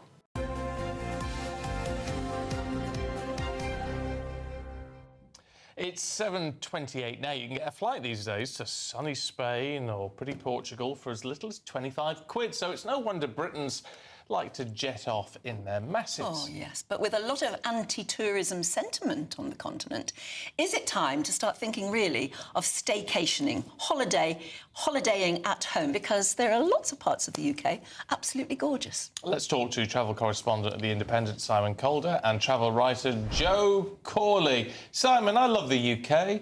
I don't love the weather necessarily. No. Well, the great thing is that this is going to be the perfect summer to stay in the UK. A couple of reasons for that. The first one is, well, yeah, you can't do much about the weather, but what you can do is save an absolute fortune. I've been looking at, for instance, all the tourist attractions around Europe. The prices are going through the roof. You want to go and see some beautiful pictures in the Prado in Madrid, that's going to cost you over 30 quid. And yet, here in the UK, all our big cultural attractions are free. Add to that, crucially, the welcome or lack of it you might get. Now, I think lots of these protests are slightly misplaced. It's largely about platforms like Airbnb kind of taking over in cities. But even so, who wants to be unwelcome? And furthermore, you will be doing the country a favour, because the best thing you can possibly do is spend money here, create jobs, pay taxes, and make things just a little bit better than they are now. So, Joe, does that convince you to take a staycation this year? Well, my staycation will be here in Tenerife, for sure. I want the guaranteed sunshine, and I want the cleaner air, and the cheap places to eat. I mean, Simon was talking about the costs, but in Tenerife, you go into the mountains and the hillside areas, you can still get a 3-course meal for under €20, very good quality. There's arguments, obviously, for both sides, but I think for most people, it's just that guaranteed dose of sunshine that people are looking for. Yeah, I mean, it's very hard to get away from that, Simon, isn't it? That we do want the weather. Yeah, but we just got to recalibrate, honestly. And tell you what, there's going to be an awful lot of people who are going to be travelling to Tenerife, other places, particularly around the Mediterranean, this coming Easter, because they've literally been scorched over the past couple of years in July and in particular August, very, very high temperatures. And I'll tell you what, the airlines are now moving more people than ever to places like Norway and Iceland, because Brits have had enough of too much sunshine. So I'm afraid, while I love Tenerife and I've been travelling there for many years, I think this is the year where you just need to keep your fingers crossed for a bit of sunshine. The great thing is, and GB News viewers will notice this evening, suddenly you're going to have long, light evenings. It's going to be marvellous and remind you what a beautiful country we have. And also, well, you can save the planet. There we are. Oh. Joe, I mean, Tenerife, actually, is very popular simply because it's the sort of quickest place to get to for some instant sunshine from Britain, isn't it? It is, yeah. I mean, it's only a 4-hour flight away. And I don't think, referring to Simon's comment, that Brits can ever get too much of sunshine unless they obviously get to the burning point. But no, it's one thing that Brits clamour for is guaranteed good weather. I mean, yeah, the UK is a beautiful place, but you just don't get that in the UK. It's not guaranteed. It's a bonus if it happens. People want the guarantee. But other islands are available, and the Canary Islands, I think you will have to agree, have been very much at the forefront of anti-tourist protests. Now, I think most of the people who live in the Canary Islands recognise that inbound tourism is the best that any region can get to free money. But I tell you what, EasyJet is now starting flights, I think today, from Gatwick to Cape Verde, in further south than you are, because clearly people, they think there's a market for it and people might feel more welcome there. I don't think it's a question of, well, there is the sort of the perception that people and tourists aren't welcome here, but to be fair, it's a media perception. When people arrive here, there are occasional protests. They're very few and far between, and the vast majority of people that come here will not even know, never even see any of these protests, or even get a hint of this anti-tourism backlash, as it's called. The Canarians here are very welcoming. There are issues, as there are in the UK, that need addressing by the government, but no, it's a very, very small part of what is happening in Tenerife right now. There's not, you wouldn't know if you were a tourist coming over, unless you were in the middle of one of these protests, and these are usually one-day protests, and I know there's another one planned in April or May, but unless you were slap bang in the middle of it, you wouldn't know. And I also think that it's probably a good thing in some ways, because it does remind holidaymakers that the people living here aren't just kind of props in their holiday. This is not a theme park. It's a place where people live and have to survive and thrive with their families too. Yeah, it's a good point. I think the conclusion we have to come to is that we have if you can, a little holiday in the sun and a little holiday that's at home. what I was going to say. Simon and Joe, thank you very much if you indeed. Can. Yeah. To be honest, I love holidaying in the UK. We had a lovely week in Scotland in February, and we'd like to go down. There's lovely places to stay in Norfolk and there things. There are some stunning places to go. Have you ever seen the Falkirk Wheel? And the what are the two horses called? The two beautiful... I know what you mean. Yes, they're fantastic. The Kelpies. Yeah. Kelpies. I mean, that is stunning.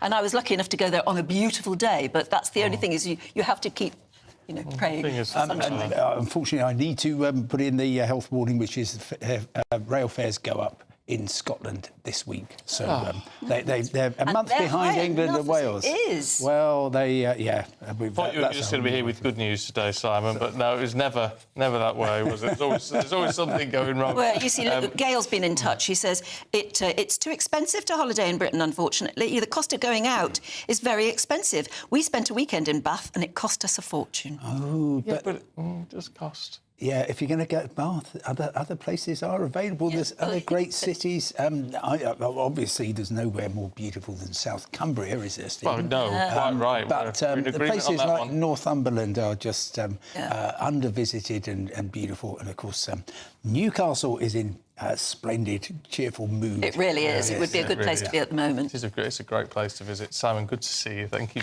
very much indeed. Coming up, we're going to be talking about Crystal Palace's big win. That's next.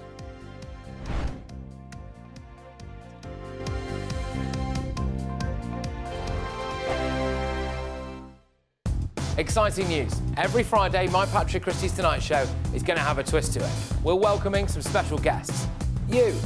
That's right, on Fridays I'm going to be doing my show in front of a live studio audience, because this show is about you and what you have to say. It's going to be the same big debates, same big topics, same big opinions. But every Friday night at 9 p.m, you are invited to come on down to Patrick Christie's Tonight to be a part of the action. Only on GB News, the People's Channel, Britain's news channel. In the GB Newsroom, we bring you the news as it happens. With our team of dedicated journalists across the UK. We're ready to keep you up to date with what's happening every half an hour, every single day. Bulletins here on GB News. The People's Channel. Britain's news channel. The royal family is an enduring symbol of tradition, unity and pride for Britain. At GB News, we celebrate what makes this country great. In our new Royal Newsletter series, you can join me, Cameron Walker, for Inside the Palace, an exclusive look every week that takes you beyond the gates and brings you the very latest from those at the heart of the monarchy. Never miss a royal moment again. Sign up now. Go to gbnews.com/royal newsletter and get the latest straight to your inbox. Hi, I'm Michelle Dewberry, and my show is your opportunity to cut through all the noise and dive in headfirst to some robust debates. Ideas clash. Situation, isn't it? Because the failure is you're deliberately avoiding my point. Nothing's held back, And if you think this is the end of it, wait for more. and we do not shy away from the difficult stuff. Sometimes I want to shake people and say, if only you understood. So join me on Jubes & Co. weeknights at 6 p.m. only on GB News, Britain's news channel. Westminster, the ultimate clique. And you're fighting like rats in a sack. But here on the Camilla Tominey Show, we ask the questions the establishment media is too scared to ask. OK, let me ask you a straight question, because I know you're a straight-talking politician. Whether it's net zero, illegal immigration or law and order, nothing is off limits. You had the power then. Yeah, as I And say, now you've lost it. That's the Camilla Tominey Show, a politics show that's fearless. No, let me finish my question if you don't mind, because it is my show. Sundays at 9:30, only on GB News, the People's Channel, Britain's news channel.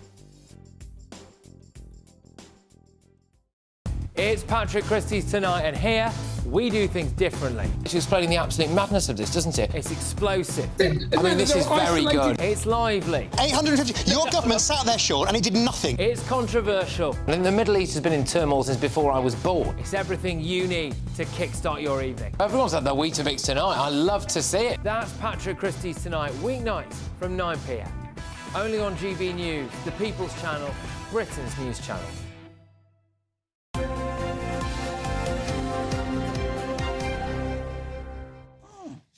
Oh, you learn something new every day. Sorry, we were talking about Doctor Who. Who knew? There you go, and Jodrell Bank. You'll know what I'm talking about. Aidan McGee's here with the sport. Good morning. Good morning. I want to Morning. focus on the FA Cup quarter-finals because there were some interesting matches yesterday. Crystal Palace going to Fulham and winning 3-0. Fulham were fancied to win that game. They've had a really good season, but Crystal Palace going there and turning them over 3-0. It was on the television yesterday, and that really whet our appetite for the rest of the day. And Nottingham Forest, I mean, what can we say about Nottingham Forest? Third in the league, heading for the Champions League, and they're now into an FA Cup quarter-final. The first time they reached a semi-final now since Brian Clough was in charge way back in 1991. It was always famously the trophy that he was never able to win. It was the one medal he was missing in his entire collection. He won everything else. He won back-to-back European Cups. He won a couple of league championships. He won multiple league cups as well. It was the one he couldn't quite get. What a story it would be if they could finally, Nottingham Forest, this is, get the FA Cup. They have won it in the history before, but it was pre-Brian Clough. But it'd be great if they could do it this time. But they're at Wembley as well. You can argue the whys and wherefores over whether semi-finals should be played at Wembley because, you know, lots of people, particularly the purists and those who are interested in the history and the traditions of the game, say that Wembley should just be reserved for the final. Yeah, but I just think logistics and money, quite frankly, dictate that the demand for tickets mean that Wembley's probably one of the only stadiums you could realistically play those games at. So Fulham are out, Crystal Palace through, Nottingham Forest are also through at the expense of Brighton. That went to penalties. Preston in action today, the lowest ranked team left in the tournament. FA Cup winners over 100 years ago, I believe, but they're playing against Aston Villa today at 1:30. And your favourites up against Bournemouth up against Manchester City at 4:30. So that will complete. Where's that? That is at Bournemouth, right, at the Vitality Stadium, down there on the south coast. But we will find out the identity of all the semi-finalists today by this evening, because everything has to be resolved today. There are no replays. Right. OK, what else have we got? The Championship. We don't mention the Championship enough. It's a huge league and it's hugely prestigious if you can manage to get in the Premier League. The bounty's worth around about £120 million now, I would estimate. Leeds United, always huge pressure on them because they tend to go into the latter stages of the season, Stephen, and they just sort of blow up a little bit. It looks like it might be happening again. They took the lead in added time yesterday against Swansea, and don't forget they were chasing going back to the top of the league, having with Sheffield United, then Yorkshire rivals, having won the night before. They took the lead in added time. You've got to see that out. You really have, especially against Swansea, who are absolutely nowhere in the Championship. And Swansea equalised, though, with 6 minutes into added time, and that meant that Leeds couldn't hold on to or couldn't take the top spot. And it looks as if, I mean, their manager, Daniel Farke, thinks they're 100% certain to go up. It's a very brave thing to say at this stage of the season, but nonetheless, not good enough from them, quite frankly. Very quickly before you go, tell me about referees with a Napoleon complex. We spotted it, didn't we, this morning?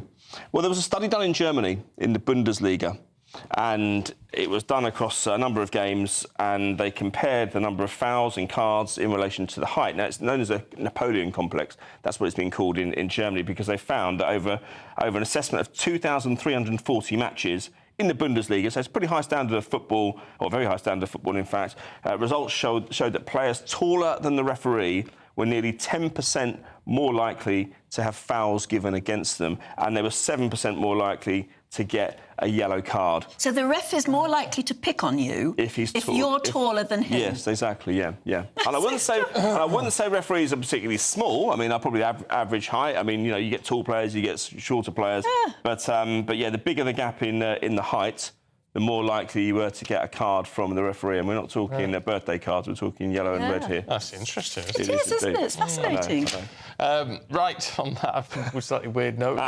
We'll see you a little bit later on, Aidan. I like quirky stories like that. We'll be going through the papers in just a couple of moments. Right now, let's have a look at the top European holiday destinations.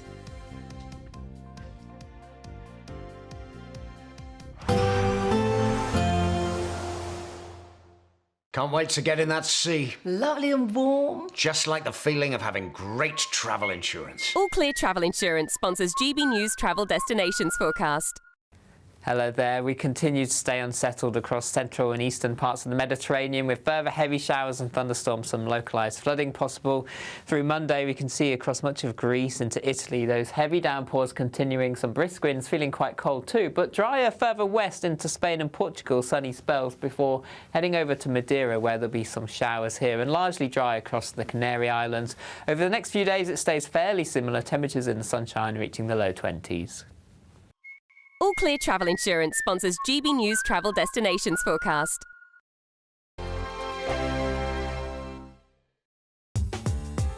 I'm Christopher Hope. From pop stars to politicians, I'll interview anybody in a pub who's got a political opinion. Join me every Friday on Spotify, Apple Podcasts, YouTube or gbnews.com, or wherever you get your podcasts. This is GB News, the People's Channel. Good afternoon, Britain. Weekdays from midday.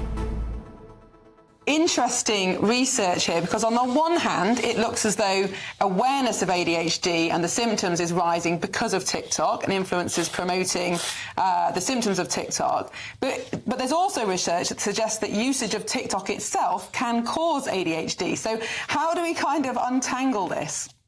Yeah, I mean, it's interesting, isn't it? It's a double whammy, really, because I think, as you say, on the one hand, you've got this almost like social contagion of increased awareness of symptoms that either are ADHD or, as you have pinpointed, mimic ADHD. And we know that increased and excessive screen time, not just TikTok actually, but all social media time, mimics ADHD. Anyone that has a child and has witnessed their own child spending, obsessive time scrolling through social media or gaming and seeing what that does to a child, particularly, I think, young children's attention. Yeah, my best friend, she was telling me, oh, yeah, I've known her since she was 4 years old. And she was chatting to me the other day and she goes, you know what? I've got ADHD. That's, well, if you've got it, I've got it. It's ridiculous. There are so many people saying they've got it. It's getting to epidemic proportions. Isn't it a bit ridiculous, all these people claim they've got it? What is it? What is it? Yeah, I know. I mean, I completely agree. I think it is absolutely ridiculous. And I agree. I'm being tongue-in-cheek about TikTok. I do. My personal view is that TikTok is uniquely awful. I think it is absolutely mindless. Does anyone ever feel good after scrolling on TikTok? I don't know. I mean, I'm sure there will be some people. So, I do accept these platforms are different for different people. I do think, though, we have to really ask, why is there this apparent explosion of ADHD and this rush for everyone to diagnose themselves? GB News, the People's Channel. We're proud to be GB News, the People's Channel, and as you know, we always love to hear your views. Now, there's a new way of getting in touch with us at gbnews.com/yoursay. By commenting, you can be part of a live conversation and join our GB News community. You can even talk to me, Bev Turner, or any of the members of the GB News family. Headliners on GB News 11 p.m. every night. It's got 3 top comedians going through the next day's newspapers so you don't have to read them, which is great. That's a good point. He's lying. I mean, maybe he's not lying. That's Headliners every night from 11 p.m. and 5 a.m. as well on GB News, Britain's news channel.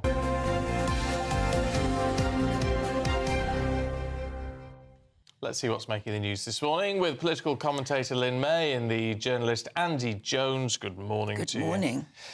Andy, what's the Sunday Telegraph having to say?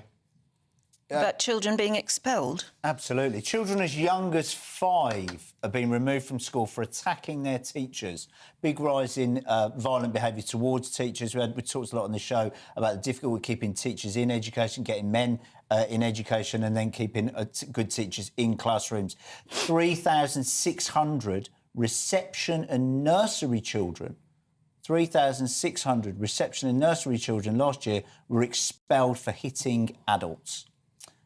Incredibly, nearly 150 primary schools, that's slightly older, all the way up to, 11 we're saying? Up to about 11. 150 primary school pupils last year were expelled for drug and alcohol misuse. So 3,600 reception and nursery kids expelled for violence against teachers, 150 kids expelled for alcohol, drugs misuse under the age of 12. So the real problem here, we're talking about violence, aggression, completely inappropriate behaviour, problems that we're seeing amongst teenagers now appearing with reception and nursery kids. Yeah, I think I work in housing and work with a lot of social workers, and we've seen an increase of violence and criminality with younger children. And I think it's because the parenting style has changed. I think many people dismiss it for lazy parenting, and that can be a thing. But we're seeing a rise in parents having to work longer hours. Both parents are not in the home. Oftentimes we're seeing children as young as 10 get their dinner ready. And when, you know what they say, idle hands. So what's happening is in areas there's older children that's getting younger children to do their dirty work and their criminality. So we're seeing younger drug dealers, younger people with substance. So little kids are being recruited. Yeah. They are. By older kids. They are. And that's an issue with a lot of the grooming. So we talk about grooming gangs with the Pakistani gangs and women, but there's lots of grooming gangs who are taking children off of the street and they're recruiting them. And what they're doing is they're saying, you'll get these new pair of trainers if you just come and take this package. And it goes from taking a little package maybe for half an hour to an hour away, then overnight, and then parents are like, they're missing. There's lots of these cases and it doesn't get a recognition. It should be a criminal offence. Grooming for sexual behaviour is obviously a criminal offence. Grooming kids to get them into these violent gangs and violent behaviours, it should also be a criminal offence. But how do you monitor it? We see a lot of instances where, and police will tell you this, where kids are being found with knives, guns, drugs under their beds because an older gang member has given it to them because they know that person won't be searched. But again, within that subset of behaviour, but we're also seeing a huge number of children who are simply not taught no. I mean, 3,600 reception kids hitting teachers, hitting out in the classroom, kids not being given discipline at home as well. All right, let's have a look at the BBC, Lynn. OK, so Tim Davie, the BBC's Director General, refused anti-Semitism training for the broadcaster. The government's advisor on anti-Jewish hatred has revealed. Now, I know many people are saying, you know, this is absolutely horrific, it's disgusting, but I'm quite consistent with my views. I don't agree with, you know, overtraining of DEI, racism. I don't want to have to go to every single job and have, you know, an hour of my time about racism training. And I don't see this to be dissimilar just because it's anti-Semitism or surrounding Jewish people. And when I looked at the training, some of the training says that if you are anti-Zionist, you are automatically anti-Semitic, and I don't agree with that. Zionism is a political ideology. So I don't see why you should have to do anti-Semitism training. No, well, That's my view, though. Andy?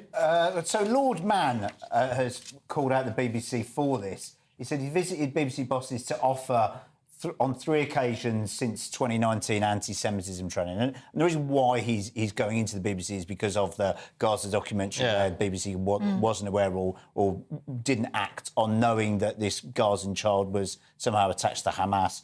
Obviously, there's been other issues where they've been considered to be pro-Gaza or pro-Hamas. They don't call Hamas terrorists, they call them militants and this sort of thing. And there was an instance last year where they told Jewish members of staff not to go to pro-Israel protest or even, not even protest really, protests to get the hostages back and this sort of thing.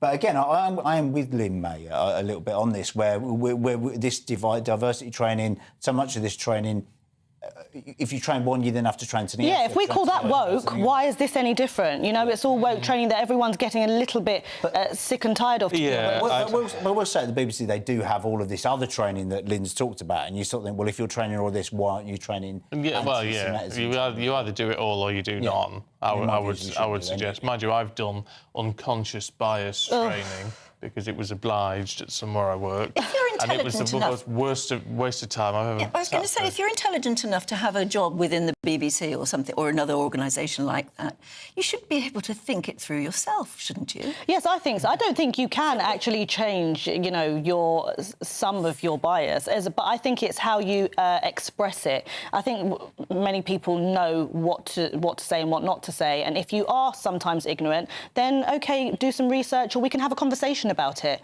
It doesn't need extensive training. The BBC has said we take these issues incredibly seriously, which is why we've commissioned a full fact-finding review. That work has commenced. It's vital this work moves quickly, but it must also be thorough and get the answers we are... On our money. Remember? A review. And the licence goes up in April. Of course. The thing it says we must get the answers we are seeking. What does that mean? You know what you want, Abby. All right, let's have a quick look at any bright ideas. Oh, apparently, for goodness the younger sake. generation needs help from AI to change a light bulb. Yeah, so apparently millions of clueless householders need AI to help them change a light bulb. And when I read this, I thought this can't be, but... there are many people who struggle with the basics now, and we need to get better at doing DIY. Yeah, well, we do. I tell you what, the light bulbs only need changing once every 10 years now, so you can understand why they're not quite as often. Oh, you just clip it or screw it. What you need training for to find the right light bulb, because there's so many different types. God. That's where AI All right. in here. Thanks both. Here's the weather.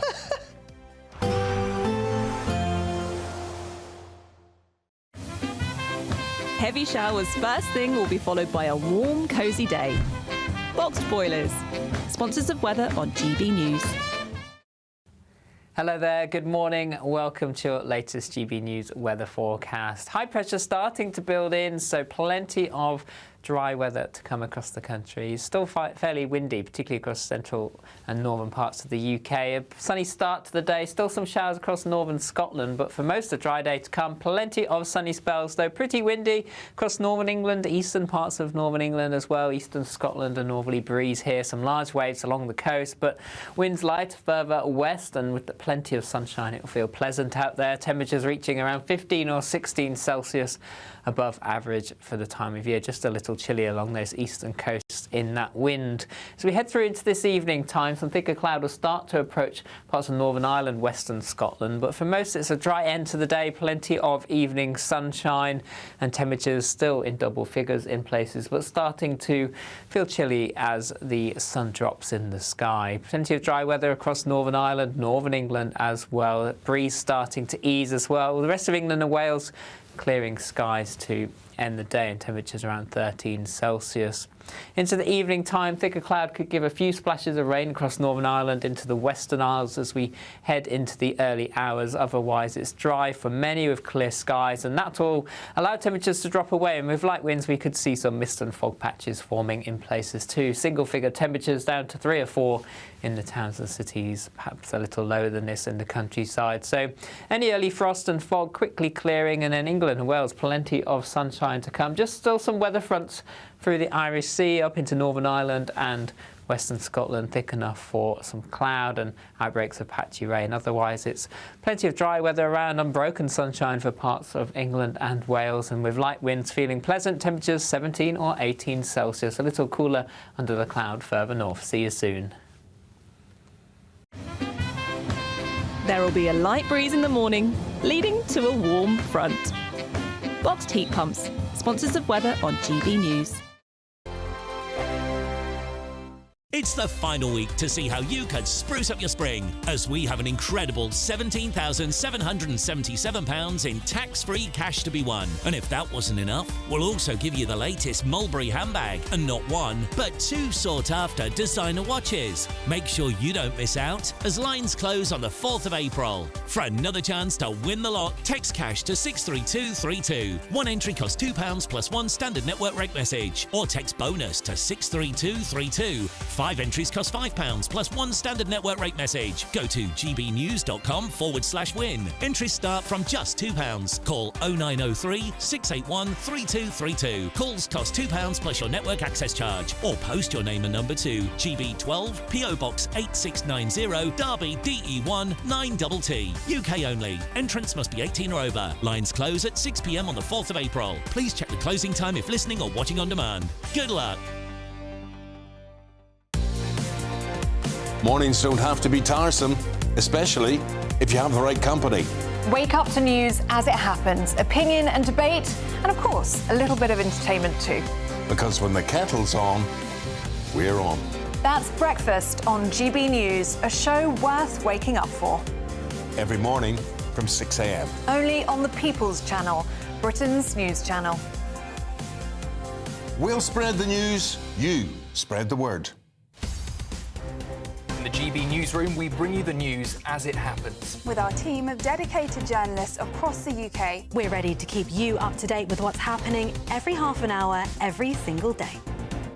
Bulletins here on GB News, the People's Channel, Britain's news channel. Hi, I'm Michelle Dewberry, and my show is your opportunity to cut through all the noise and dive in headfirst to some robust debates. Ideas clash. Situation, isn't it? Because the failure is... You're deliberately avoiding my point. Nothing's held back. And if you think this is the end of it, wait for more. And we do not shy away from the difficult stuff. Sometimes I want to shake people and say, if only you understood. So join me on Jubes & Co. weeknights at 6 p.m, only on GB News, Britain's news channel. Headliners on GB News 11 p.m. every night. It's got 3 top comedians going through the next day's newspapers so you don't have to read them, which is great. That's a good point. He's lying. Maybe he's not lying. That's Headliners every night from 11 p.m. and 5 a.m. as well on GB News, Britain's news channel. This is Britain's Newsroom, where your voice matters. It's just astonishing. With expert analysis and honest opinion, we don't just keep you informed. We bring you unique perspectives you won't see anywhere else. Can't argue with any of that. When the news happens, it happens here. On Britain's Newsroom, weekdays from 9:30 a.m. Only on GB News.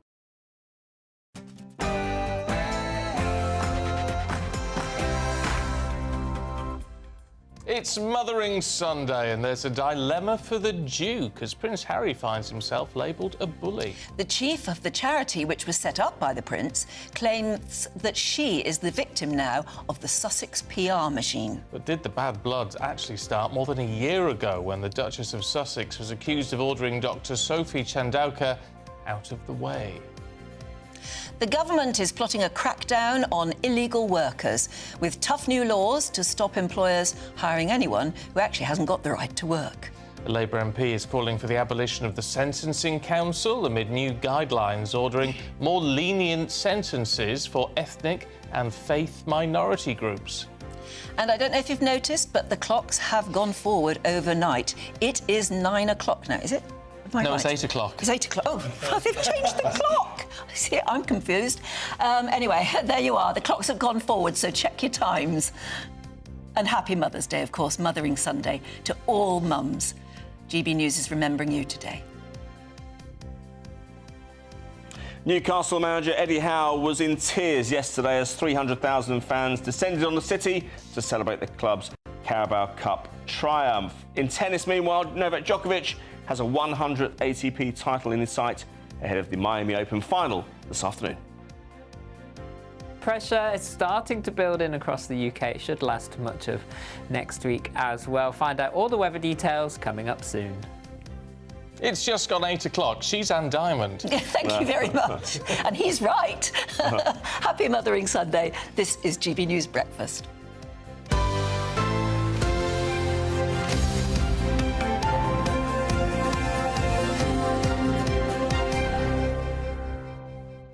It's awful, though, isn't it? Because when the clocks change, when I used to work overnight shifts, like some of our security guys here, and this was the best one because you did an hour's less work. But now when you're getting up early, it's the worst one because you get an hour's less sleep. Right. In my defence, by the way, I've been looking at the clock over there. We have a big clock in the studio there, which has been wrong all morning until now. And they changed it without telling me. So I looked at it and added an hour, because that's what I've been doing the rest of the morning. Anyway, that's my long explanation for the fact that I don't know what time of day it is. Dear me. What are you doing for Mother's Day? Matthew says 9 o'clock. Has Anne been on the sauce? Oh, probably. Mothering Sunday. Yeah. I mean, you should be very well looked after today. Yes, I'm getting lots of messages, which is nice. But I'm not actually... We've put it off till tomorrow. Oh, have you? Because I'm working today. Yeah, I'm travelling. Oh, yes, of course you are. So yeah, you've got stuff to do we've today. Put it off for a day. But that's all right, as long as they remember. Yeah, and cards and things. Have your cards arrived already, or are they going to bring them tomorrow? No, they're all digital now. Oh, are they? Yeah. Nice things on the computer. I don't mind that, actually. I know it's quite nice to get cards through the letterbox, but... Oh, I'd like a card. You know, yeah, I'm sure my lovely postman... I've got a lovely postman, but he'll probably be delivering them tomorrow as well. Yeah. No, it's nice. It's a lovely thing to celebrate mums, even when you've lost your mum. Yes, absolutely. I'll be going to the cemetery later this week. Just when the hours open up a little bit. The hours actually change when the clocks go back. The cemeteries open a bit later. Oh, right. Oh, is that right? It's better, though, because it means after work you've got more you've got time to do more it. daylight. Yeah, but I do miss her tremendously. Of course. I mean, I miss my mum terribly as well, so do my sisters. But it's nice. Everybody looks out old photographs and puts them on the WhatsApp and everything. So that's nice, too. There are lots of different ways to remember. The main point is that you do, of course. Yes, of course you do. And if you still got your mum, to... make a fuss of them. Be thankful. Treasure them. Treasure, absolutely. That's a lovely word, actually. We do seem to make a bigger fuss of Mothering Sunday, Mother's Day, than we do of Father's Day. Father's Day was an invention. So was Mother's Day, though. Yeah, but it's a very old invention. No, it's not. I thought it was sort of Victorian. I suppose technically it would be. It's about 1904. Mother's Day was invented by an American and it got shipped over here. But Mothering Sunday, which is how you should refer to it, did get adopted to celebrate your mums many hundreds of years ago. But it was actually about celebrating Mother Church originally. I didn't know that. And you would go to your mother church, so your local... your biggest local church or a cathedral if you lived in that sort of area. So it was about Mother Church, but then it sort of got adopted to include mums. Well, because it's interesting that it's always a Sunday, so that would go with that, because I was always taught that it was about... so many young women went into service, you know, and that was a 7-day-a-week job.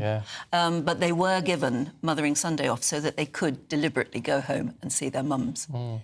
So it's a mixture of all of those things. It's a mixture of it all, yeah. But there is, But it's a tradition worth keeping, isn't it? As much as we can. Of course it is. Of course it is. My mum is... We're taking her out for dinner tonight. That's nice. But she's working up to a nice card and a box of chocolates, because they're staying with us at the moment. So I did sneak a box of chocolates in the room this morning on my way out. That's nice. That's lovely. So she'll still be asleep now, so she won't know. It's fine. Nice really? She won't be up watching you? No, she will not. She'll save you more sense than that. She'll save you the coffee cream, won't she? She might do. I doubt it. They'll be gone by the time we get back. Nut Crunch, that's the one I want. Oh, is it? Really? Nutty crunchy ones. What are your favourites? Yeah, I like those pralines and all that. Don't get me going, haven't you, today? Now, the government is promising to crack down on the rise of illegal workers in the UK, especially in the gig economy. Yeah, the gig economy, of course, usually refers to short-term jobs. The most common examples including food delivery drivers, construction workers, nail bar operatives. Oh, yes. Yeah. Well, that's ahead of the government's first international summit on people smuggling gangs, which begins in London tomorrow. Let's get more with political commentator Andy Williams, who joins us now in the studio. And you reckon the answer to all this is digital ID. I do, and I think there's really strong evidence that if we adopted digital ID cards, it would firstly be a disincentive for people to come to the UK illegally in the first place, because they know that the technology would be so sophisticated that they'd almost certainly get caught. And the moment that they, you know, if you come to, let's say we had digital ID cards, you come to the UK illegally and you manage to get here, disappear into the economy, the moment you have to start accessing public services, you know, going to the doctor, having a hospital appointment, you're going to get caught out if we implement it properly. So it seems to me, yes, it would be a significant sort of reform and a change to the way we live our lives in some ways, but actually a relatively straightforward way of solving not just this, but a ton of other problems Can I ask what we mean by digital ID cards? Do you mean something on your phone? It'd be something on your phone. Well, in which case, why can't you just fake it? Would it have to be scanned, like if you... I don't know the ins and outs, but I'm pretty sure it'd be biometric, so it'd be very, very secure. There would, of course, be concerns about, well, can people, you know, if people can steal your phones, which we see happens all the time, can they then access your digital ID? I don't fully understand the technology behind it, but my understanding is that it's been rolled out in countries like Estonia, which is a big tech hub in Eastern Europe, like India, like the UAE, and that it works and it's successful and that it solves a whole range of other problems as well. But the point is as well, I suppose that you can go to an employer and say, show me your list of employees and show me their IDs. And every one of them would have to be accounted for. That's exactly right, It makes monitoring employers more easy. It does. So it'd make life easier for everybody. And actually, at the moment, employers rightly have a responsibility to make sure that they're not employing people who are here illegally, but it's made much harder for them because we've not implemented technology that basically exists. I find it very odd that we live in a world where, I mean, you can drive past a certain brand of car wash and it says in it, we don't employ... You know, we have full employment records or whatever on the signage. You go to Timson's to get a key cut and it says, we proudly pay all our taxes, no funny business here.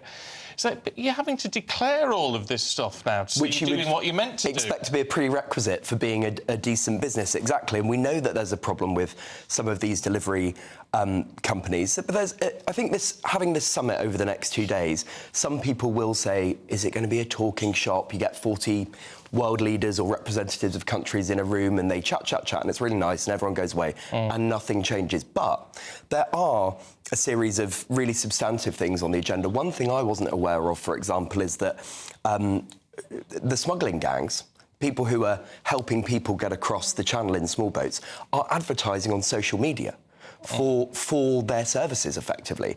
And so there's one of the things that's on the agenda for the next couple of days is making sure that the big tech companies like Meta, Instagram, etc., are playing their part, TikTok, by ensuring they're taking those sorts of adverts down. Would it also put people off trying to get here if they knew, and we made it very clear, that when you arrive, you will not have ID and you will therefore not be able to just disappear into the black? I think it really would. We've heard so much about deterrence over the last few years in relation to small boats, and there was the Rwanda scheme, which personally I don't think was ever going to work and cost about £700 million all told. I don't know how much it would cost to introduce digital ID. I expect it would be expensive in the short term. But I really do think people would look at it and go, I'm probably not going to get away with this. If the technology was good enough, sophisticated enough and robust, it would be a massive reason not to come to the UK because you'd immediately or very quickly be caught out, I think. But there's loads of stuff like that which seems to make sense, but then never gets implemented. The Conservatives tried to bring something in when they were in government, didn't they, saying if you were an illegal immigrant coming into the UK, you would be deported with no chance of ever getting citizenship. Right. But that didn't get through. No, but even though that sounds extremely sensible, doesn't it, as a deterrent? I think it is reasonably sensible, but if there was one version of the truth, you know, one thing that you could show to prove you are here legally, I think it'd be highly unlikely that you'd be able to fake it in such a way that you'd be able to get away with it. The one thing that people get more frustrated about than anything when it comes to people coming here illegally is if they're then accessing benefits, so they're actually not net contributors, and this is not true of everybody who comes here, of course, but people who are not net contributors to the UK economy who come here, well, the moment you went to claim benefits, you wouldn't be able to. No, but it wouldn't stop people coming illegally, staying in hotels and accessing tennis lessons and driving lessons. But to your point, I think it would be... But you think there would be a deterrent? I think there would be a deterrent element. I'm sure some people would give it a go. I'm not suggesting that it would completely resolve the problem, but I think it's one available option that we have to us that the government's not talking about. And actually, as a Labour supporter, and I voted Labour at the election, I don't regret it, I think if you look at the reforms they're making so far, they're sort of fiddling around the edges with things. Social care, there's going to be a review in 3 years. Welfare, $5 billion, doesn't touch the sides. And now this. They actually have an enormous majority. They have 4.5 years left where they could transform this country if they were doing the big thinking, and it's not happening. All right, I'm being told we're out of time, really. However, you say $5 billion off welfare, as you say, doesn't really touch the sides, and yet they're going to struggle to get all that through because half the backbenchers and the Parliamentary Labour Party don't like it. There will be a rebellion. I think there'll be a reasonably small rebellion. They should have doubled that, tripled that. Really gone in. I think if you're going to do difficult, unpopular reform to something like welfare, which, let's face it, we really needs addressing, now's your time. Yep. While you've got the majority, while you've got the runway, before things go south, because we know they always do. But their leader is a human rights lawyer. It's tricky. Interesting. From a Labour voter. Yes, then very. It should have gone harder and faster. Oh, well, let us know what you think. gbnews.com/you'll say. It's interesting about ID cards because so many people were opposed to them 20-odd years ago when it was first touted. And I wonder if a lot of people like you, Anne, have changed their minds now because it would tackle an immediate problem. Let us know what you think. And in the meantime, it's your final week to see how to win our spring giveaway and grab a designer handbag, 2 designer watches, an incredible designer, £17,777 in tax-free cash. Here's how to enter. It's the final week to see how you could spruce up your spring, as we have an incredible £17,777 in tax-free cash to be won. And if that wasn't enough, we'll also give you the latest Mulberry handbag, and not 1, but 2 sought-after designer watches, so you can style it out this spring. Make sure you don't miss out, as lines close on the 4th of April. For another chance to win the lot, text cash to 63232. 1 entry costs £2 plus 1 standard network rate message, or text bonus to 63232. 5 entries cost £5 plus 1 standard network rate message. Go to gbnews.com/win. Entries start from just £2. Call 0903 681 3232. Calls cost £2 plus your network access charge, or post your name and number to GB12 PO Box 8690 Derby DE1 9TT. UK only. Entrants must be 18 or over. Lines close at 6 p.m. on the 4th of April. Please check the closing time if listening or watching on demand. Good luck.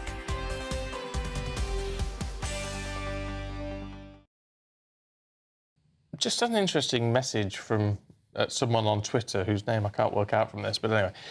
Digital ID cards for work. It says, doesn't having a national insurance number give you the eligibility to get a job? Actually, yes. Yeah, actually, somebody else has said it's called a passport and it already exists. But yeah, if a passport, you can still have a non-UK passport and be valid to work in the country. True. So that's but a national insurance card, yes, if you're contributing into the economy, surely that would work. Maybe we all need to be asked for our national insurance cards a bit more, or reissue them with a picture on. Half of us can't find our number. Do you not know your number? No, I do now. I've made a big note of it, but I had to look it out a while ago, and couldn't find it anywhere. I'm weird with numbers. I know my national insurance number. What, you could rattle it off to me now, could you? Wow. Yeah, and I don't know what I always have since the day I got it. I can't even remember the code to get in the front door here. I have to keep looking it up on my phone. That's because we're trying to get you out. Yeah, I did suspect. Keep me out. Anyway, look, talking of all these things and digital ID, and face recognition. What we do to tackle the gig economy and illegal workers and all that sort of thing, it all ties into the fact that the government is holding an international summit aimed at tackling people smuggling gangs tomorrow. Yeah, and that's just days after we on GB News, of course, revealed over 30,000 illegal immigrants have crossed the Channel since Labour won the general election. Well, let's talk to former MEP and immigration expert Stephen Wolfe, who joins us now. Stephen, good to see you this morning. What do we have to do to tackle the problems we're facing? Is having a big meeting about gangs the way forward? Well, I'm not one to always criticise the Labour government, actually. I think on this particular occasion, it's incredibly important that the government does actually reach out to other countries that are being impacted about it. You talked about very briefly how many people have arrived in this country over the channel since Labour come into power. We've had 6,500 this year alone, which is up 33%. And the reason why that's happened is because of the Eastern and Western Mediterranean routes have taken in 2.5 million people into Europe last year. And we were warned about that by the European Union. So this meeting is important for all countries to try and get on board the same playing field to try and understand how they stop it. So I think that's really important.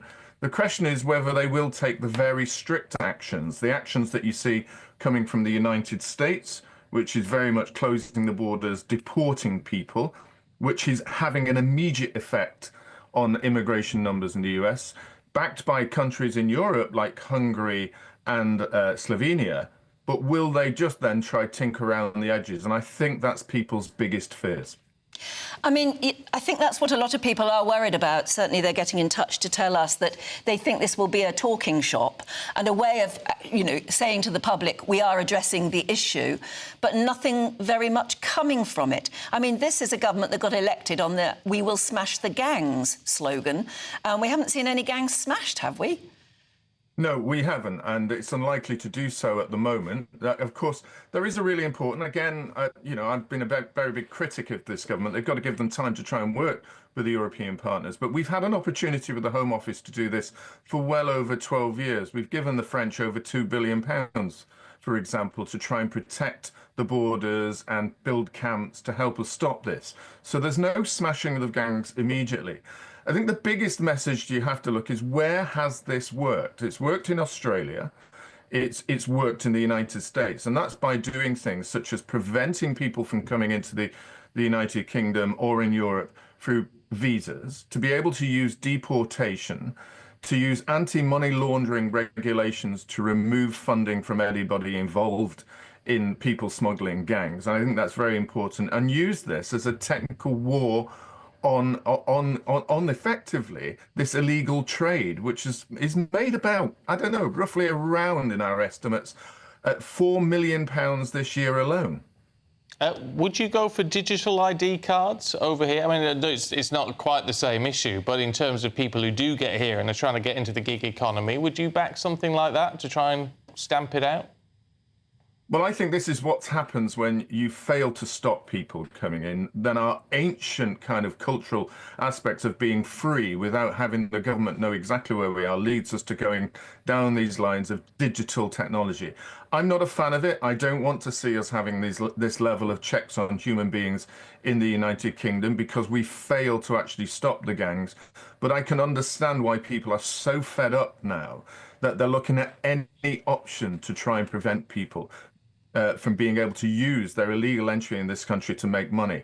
I think the biggest thing is actually put more fines on companies for employing them, put the pressure onto them, but also to allow the police to actually do their job. And finally, very, very importantly, we should use the law that when people commit criminality, they are actually deported in huge numbers. And that's a big issue. Maybe, just maybe, this conference can solve the impasse where we have countries that refuse to accept citizens back when they're being deported from European nations. Do you think in this conference anyone will have the courage to discuss leaving the European Court of Human Rights?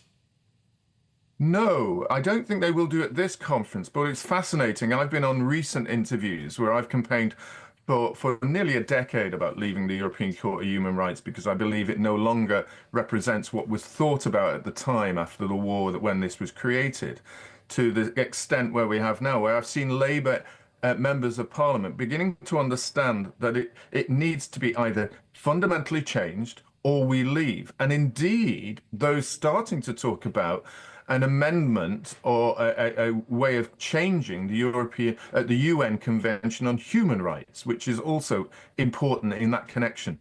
We need to leave, but I think, Anne, you are right. No one's going to raise it at this conference, but it's out there now, and the idea is starting to permeate that something is wrong with it. OK. Stephen Wolfe, good to see you. Thank you very much indeed. Can you chuck us the Sun, Anne? Because I think it was in the Sun, I spotted this morning, just because Stephen mentioned we've given £2 billion to France over the years to try to... And I very quickly flicked through in case it was quotes of the week that were... And there Smash the gangs, isn't and there was no, there was one about border force in France. Talking to migrants, you know, trying to come across to the UK and pointing out to sea and saying the UK's an hour that way. Anyway, I can't find it now. Oh, here we go. All right. Here we go. French official to migrants about to cross the Channel. The UK will see you in an hour. I mean, we've given them £2 billion to try and stop it. Doesn't sound like. And they're having a summit to discuss this very issue, and as he just said, they won't be discussing leaving the ECHR, and that's what so many people want discussed, at least, anyway, considered. You'll have a view on that. Do let us know. In the meantime, let's get a check on the weather with Greg.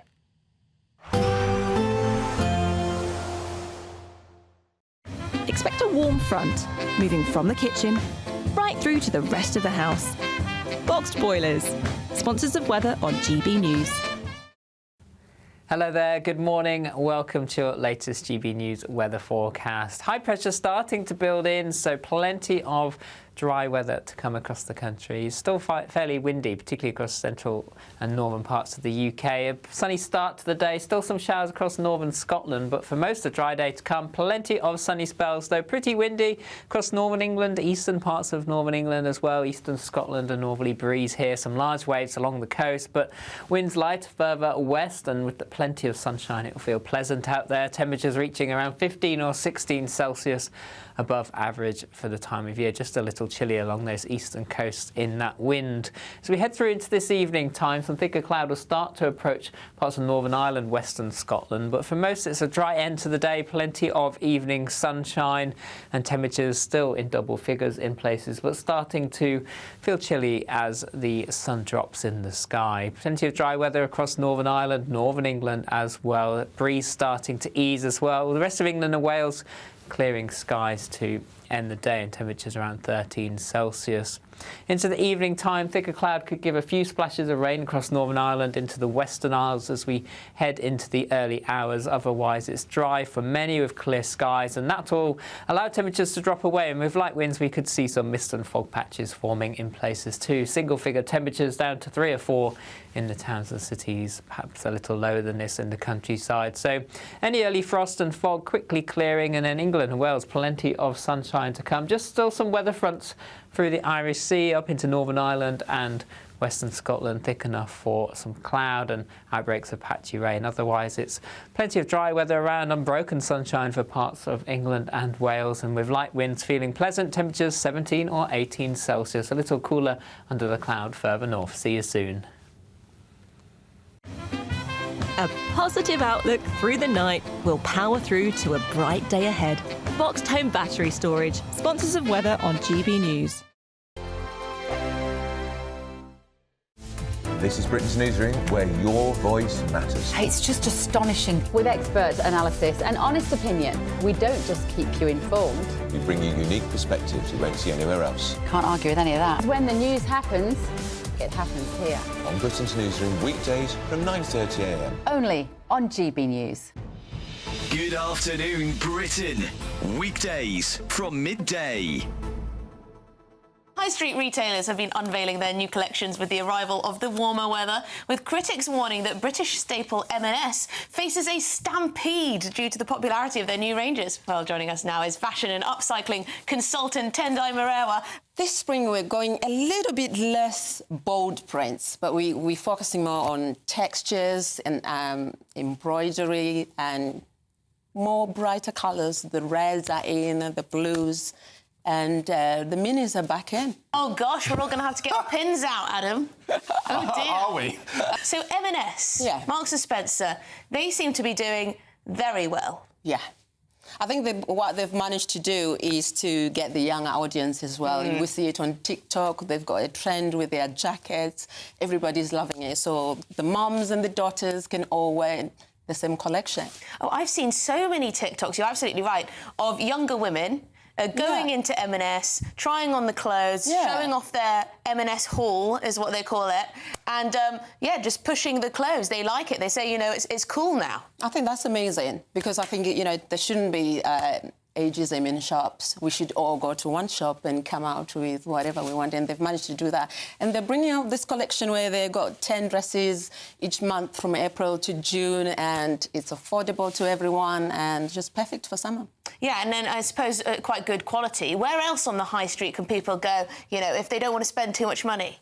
Reach out to your local charity shop and, you know, support them by just buying whatever they have, revamp it, add some buttons, some embroidery, and there you go. What if you're not very good at the old arts and crafts? Like me. That's where the upcycling consultant is. The People's Channel. I'm Christopher Hope. From pop stars to politicians, I'll interview anybody in a pub who's got a political opinion. Join me every Friday on Spotify, Apple Podcasts, YouTube or gbnews.com, or wherever you get your podcasts.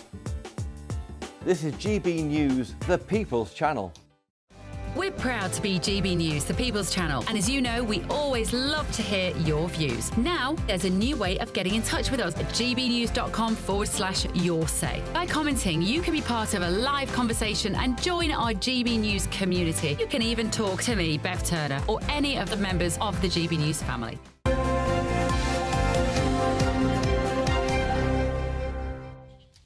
Now, it's 8:28 very nearly, and we're delighted that GB News Breakfast has been nominated again for a Trick Award. It's brilliant. We've reached the long list for Best News Programme, and we need your help, of course, because all of these awards are voted for by you at home. So, if you like, the way to do it is to scan the QR code on the screen right now. And you could also go to poll-trick.org.uk to vote. Please do. Slips off the tongue. We're also very pleased, of course, that Charlie Peters has been nominated in the Best News Presenter category. So while you're there, vote for anything that's GB News. Yeah. I think we're the only. That's the only two, and you've got to vote for a third something else. So. Yes. I think you've got to vote for a third as well. So I don't know. Yeah. Just pick something out randomly for the other one, but make sure you vote for GB News. Yeah, absolutely. We've got a record to keep up now, haven't we? Well, we have, yes. Could be a hat trick. Yeah, hat trick would be lovely, wouldn't it? Wouldn't half annoy the other media. Oh, it would. Yeah, it would. That's always quite satisfying. It is, really, isn't it? Yeah. Mother's Day, of course, today.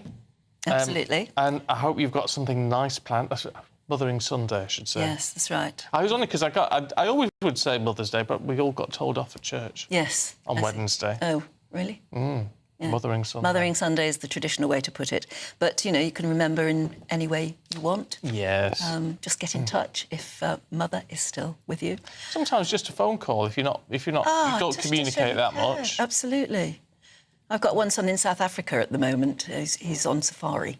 And, nice. Yeah, and he's just got in touch, sent lots of pictures of lions and rhinos and things, which is thrilling, absolutely lovely. Actually, they're fantastic. Yeah, they are. Fantastic. I would love to do that. I would love to go on safari. Meant to be a really wonderful It would thing have to be a luxurious one now, I think. Would it? Well, I wouldn't yes. be prepared to stomp too much through the, outback. No, you'd have to be driven by a very nice person. I think so, yes. Yeah, but there are some wonderful places you can stay.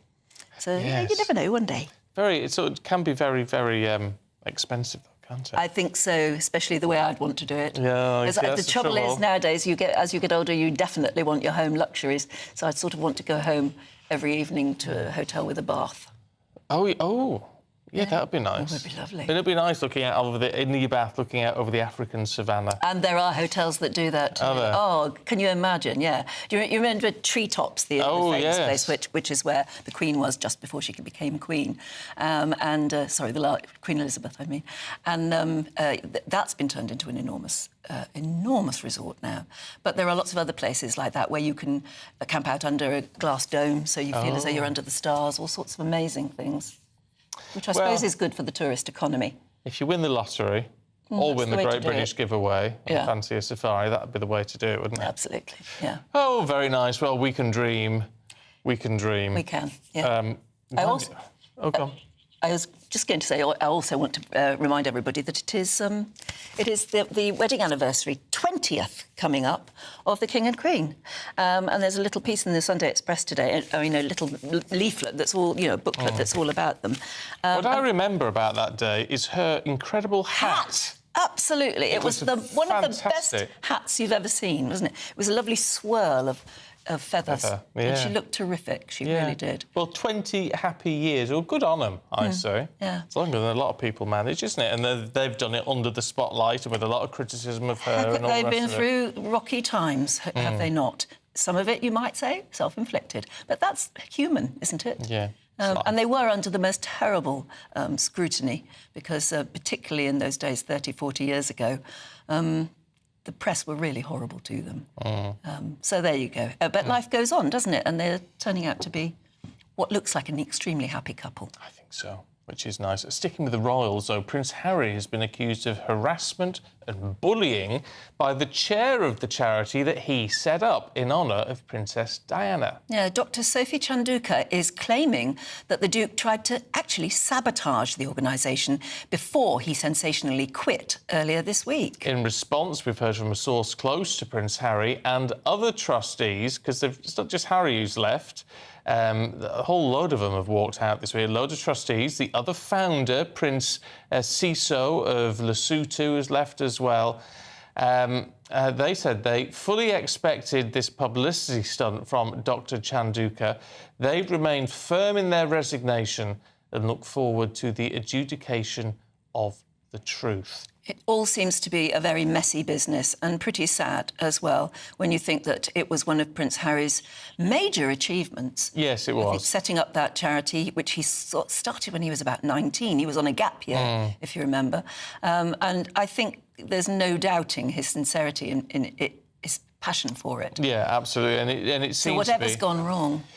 Well, he always seems to be almost at his happiest when he's been there, and you see the pictures of him with the young kids that he deals with there, and we also know that £1.5 million of profit from Spare was given to the charity as well. Let's just see if we can have a quick... It's a bit of a dodgy line, but see if we can talk to former Royal Butler Grant Harold. Morning to you, Grant. What do you make of all of this? Good morning.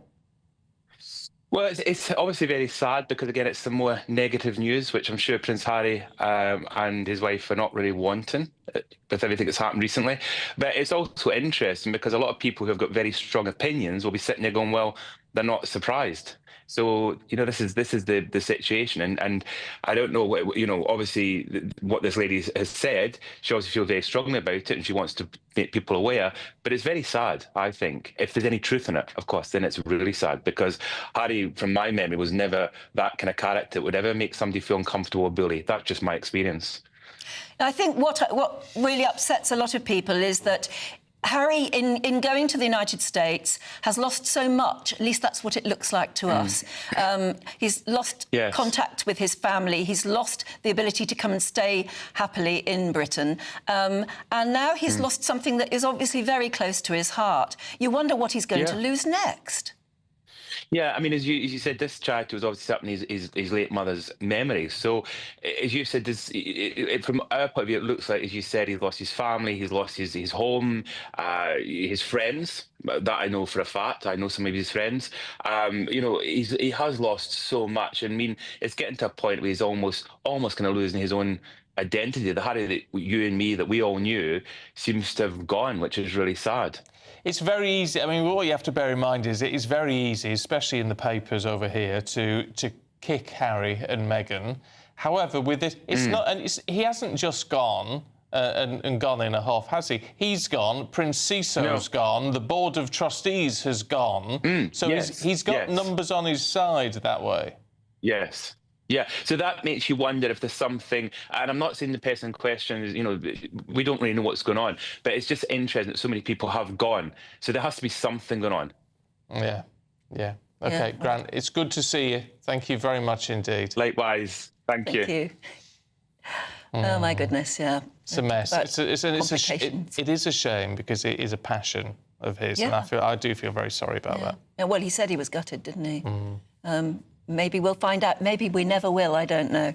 But it's very easy to chuck mud at Harry at the moment and watch it stick, and that may not be the right thing to do. No. Anyway, we've got lots to talk about in the sport coming up because we have a new figure skating champion. First time since 1984. Look at them.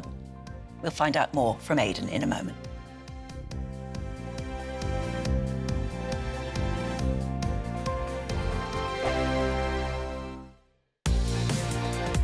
Mornings don't have to be tiresome, especially if you have the right company. Wake up to news as it happens, opinion and debate, and of course, a little bit of entertainment too. Because when the kettle's on, we're on. That's Breakfast on GB News, a show worth waking up for. Every morning from 6 a.m. Only on the People's Channel, Britain's news channel. We'll spread the news, you spread the word. Good Afternoon Britain isn't just about us. The wonderful thing about this programme is it's about everyone watching. It's an interactive programme. Well, there absolutely is something to see here, and we're going to be talking about it more. Whether it's breaking royal news, Please bring us up to date. or indeed a particularly punchy speech in the House of Commons, Very, very curious. we bring it to you live, and then we bring you live reaction as well. That's Good Afternoon Britain, weekdays from midday. Only on GB News, the People's Channel, Britain's news channel. Hi, I'm Michelle Dewberry, and my show is your opportunity to cut through all the noise and dive in headfirst to some robust debates. Ideas clash. Situation, No, isn't it? no, Because the failure is... you're the failure is... deliberately avoiding my point. Nothing's held back, And if you think this is the end of it, wait for more. and we do not shy away from the difficult stuff. Sometimes I want to shake people and say, if only you understood. So join me on Jubes & Co. weeknights at 6 p.m, only on GB News, Britain's news channel. The royal family is an enduring symbol of tradition, unity and pride for Britain. At GB News, we celebrate what makes this country great.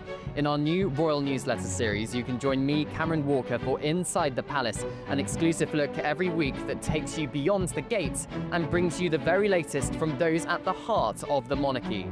Never miss a royal moment again. Sign up now. Go to gbnews.com/royal newsletter and get the latest straight to your inbox.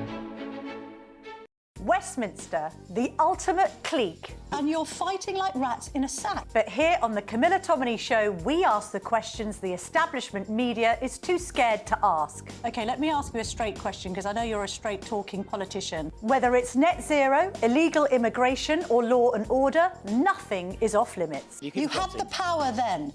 Yeah, as I And say... now you've lost it. That's the Camilla Tominey Show, a politics show that's fearless. No, let me finish my question if you don't mind, because it is my show. Sundays at 9:30, only on GB News, the People's Channel, Britain's news channel.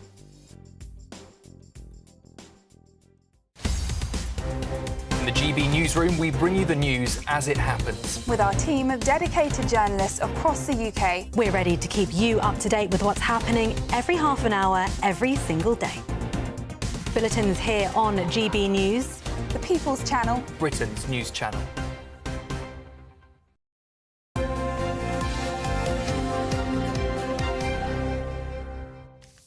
He's here, Aidan McGee. Yeah, that's all that we need to say. Right, what are we talking about first? Because there's quite a bit about. Let's go and focus on Newcastle. They reckon about 300,000 fans turned up yesterday to celebrate the fact that they won the Carabao Cup 2 weeks ago. And why not? It really did. Timing-wise, it was excellent because it was FA Cup yesterday, it was International Week last week, so it was a good time for the media to get up there and really shine a light on what's been going on. Eddie Howe, the manager who led them to this victory, and don't forget, this is their first trophy of any description since 1969, their first domestic trophy since 1955. This is an enormous club. So it's been underachievement in all those years. Football royalty, Alan Shearer and Les Ferdinand were in attendance. Don't forget, they didn't win anything, although they came close, memorably back in 1995 or 1996, actually. So Eddie Howe was, he was quite emotional yesterday. They unfurled a banner off the side of a 10-storey hotel. And this is what he said. He said, I hoped a few people would turn up. I think he was speaking quite tongue-in-cheek there, but this is incredible. It's absolutely mind-blowing.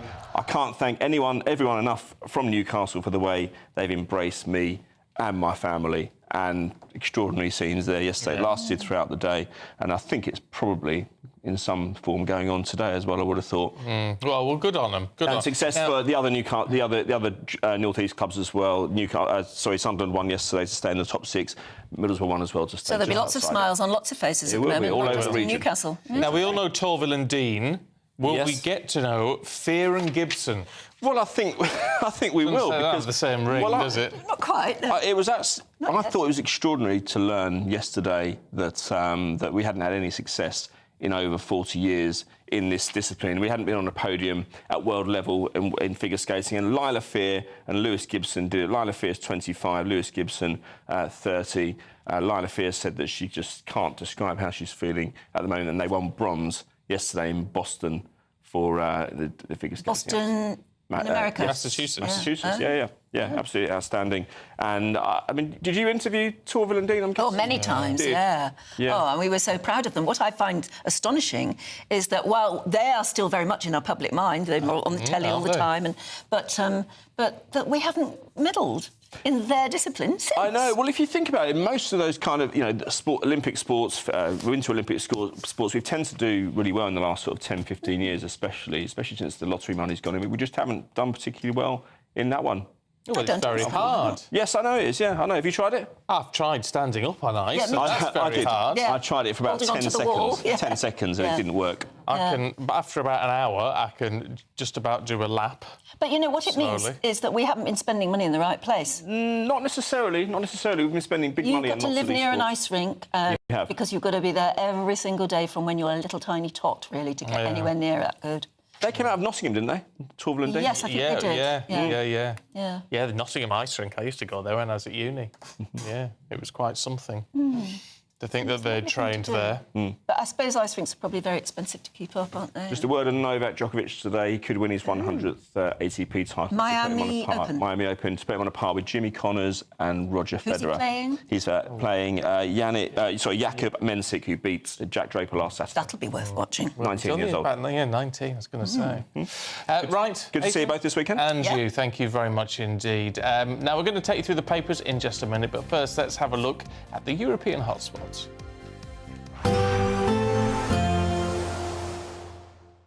Dinner under the stars tonight? That reminds me of our travel insurance. You mean All Clear Skies? All Clear Travel Insurance sponsors GB News Travel Destinations Forecast. Hello there. We continue to stay unsettled across central and eastern parts of the Mediterranean with further heavy showers and thunderstorms, some localised flooding possible.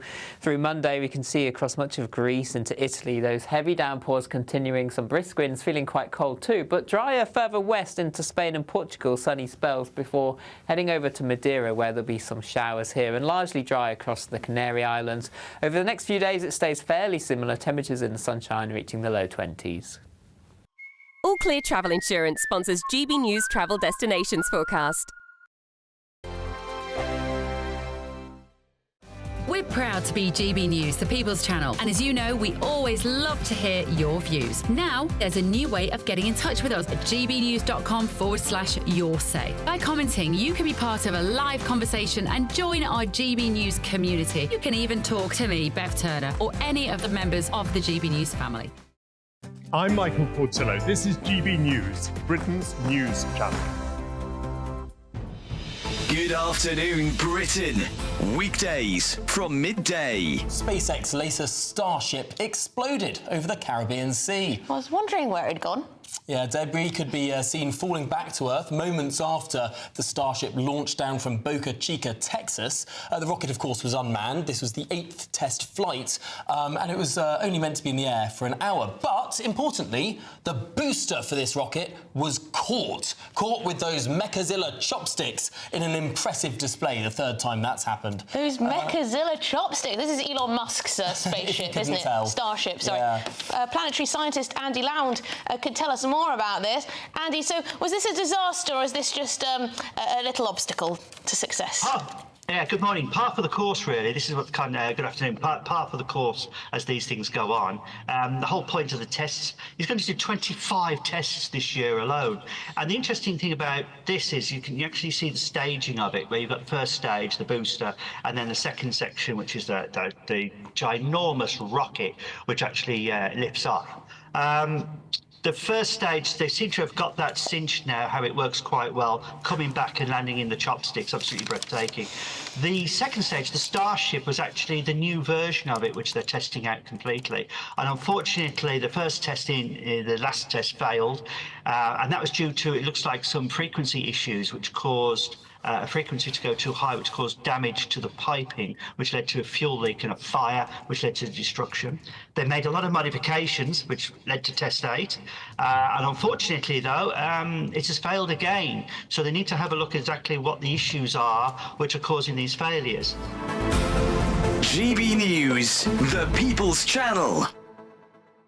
Headliners on GB News 11 p.m. every night. It's got 3 top comedians going through the next day's newspapers so you don't have to read them, which is great. That's a good point. He's lying. I mean, maybe he's not lying. That's Headliners every night from 11 p.m. and 5 a.m. as well on GB News, Britain's news channel.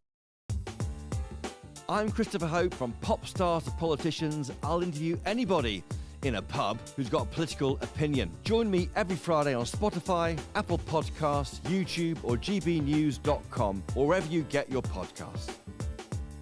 This is GB News, the People's Channel.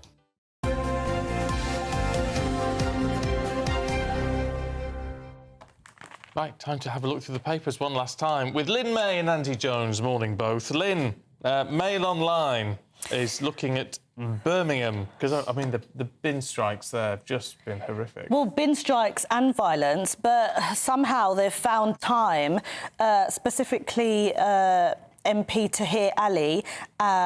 So 20 MPs have got together to try and table this idea of an airport being built in Murraypore, which is the Kashmir region Sorry, where? Murraypore, yeah.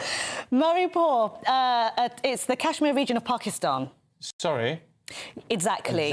My sentiments exactly, and my mother is So they from are considering, while Birmingham just fills up with rubbish, Yes. they are considering the idea of supporting building an airport in Pakistan. They're lobbying for an airport to be built in Pakistan. Yes, and this is the thing is, it's so as I said, my mother was born in Pakistan, and we cannot understand for the life of us why It doesn't matter if you originally are from Pakistan. You're a British MP. You're here to serve people in Britain, and if it was the other way round, we would be up in arms. You know, if people were in Pakistan or Africa or the Caribbean of English descent trying to campaign for things back in Britain, we'd say, hang on a minute. It's none of your business. It's absolutely not making any sense. But what is their reason? So their reason is many people that came over from the region of Murraypore, Pakistan, they have stated that it will improve the lives of 1 million Pakistanis here that are from that region, because it will allow them to not have to drive for 3 hours, because the closest airport is Islamabad. So once they say they leave the UK to visit their home area, they have to then get in a car and travel 3 hours to Murraypore from Islamabad. But what's that got to do with anyone here? People who have to drive 3 hours to get to an airport in this country. Yeah. It's not unusual. It's an astonishing But thing, I mean, Tahir Ali, the MP for Hall Green and Moseley, which is very close to where I grew up, he's had very little to say about 12-year-old Leo Ross being stabbed to death there recently. Rising crime, almost nothing he said. Almost said nothing about the bins not being collected. He's got plenty of time to talk about, you know, it's important that we don't make cousin marriage illegal and all this sort of stuff that's going on in Pakistan. Also signing this is MP for Coventry Zara Sultana, who recently said it was disgraceful that Keir Starmer wanting to build another runway at Heathrow because of the climate emergency. Obviously, the climate emergency is very specifically but not a in British Pakistan. thing, but not for her precious Murpuri residents who might have to travel a bit longer when they go back home. And, of course, this will increase the number of people coming from Pakistan to here. Honestly, we're all. The thing is, I have no issues in their own personal time for them to discuss these things, but not to try and table this on taxpayers' money, where they're getting a lot of recognition and they're actually ignoring local domestic issues. I can't believe this is big on the doorstep. Pretty much. I mean, the bin situation is disgraceful. Awful. I mean, it's really isn't bad. It the council's actually bankrupt, isn't it? Yeah, it is. Yes, For about it the is. third time. Yeah, Yeah, it's bankrupt. It's had 0 stars on all of its ratings. None of the key services. And there are some really good Pakistani Muslims at the moment and leaders of mosques that are now getting their bags out and saying it's our duty as Pakistani people. We're in great numbers here. We cannot allow this area to go to trash. So we have seen some people that are really sticking up for it. But generally speaking, it's a dire situation. Yeah, but if you're the MP for Birmingham, your job, it's what you're paid to do, is to look after Birmingham. Crime, rubbish, housing. No. Doesn't matter. Airport in Murrayport. Yeah, exactly. Crazy. Meanwhile, if we want to get irate about something, what about the kids, Andy, in the Daily Star, using their phones during dinner or tea? Yeah, apparently, no surprise, kids increasingly think there's nothing wrong with using their phone at the dinner table. Of course they would, though, wouldn't they? Well, quite. But if you've ever been in a restaurant recently and there's screaming kids, you think, please, for the love of God, just give them a phone to play with. Anything to help me have my precious Sunday lunch in peace. But I don't have kids, and I'm always a bit like, why are you letting them play? But what did we do? What did we do before this? When we used to go to restaurants, and this wasn't that long ago. You used to engage them. You would engage. You would have them speaking with the family or friends. If the restaurant had colouring, you'd get them to do some colouring, which is better than just glued. Because what we're seeing now is an increase of young people failing to communicate aside from online, and that's damaging. Yeah.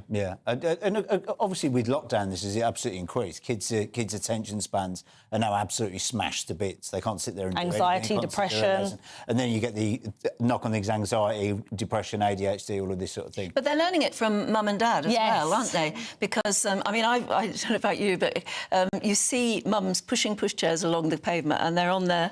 They're not talking to the kid in the pushchair; they're on their phone. If we had kids now and they were would you just get somewhere and just chuck them an iPad?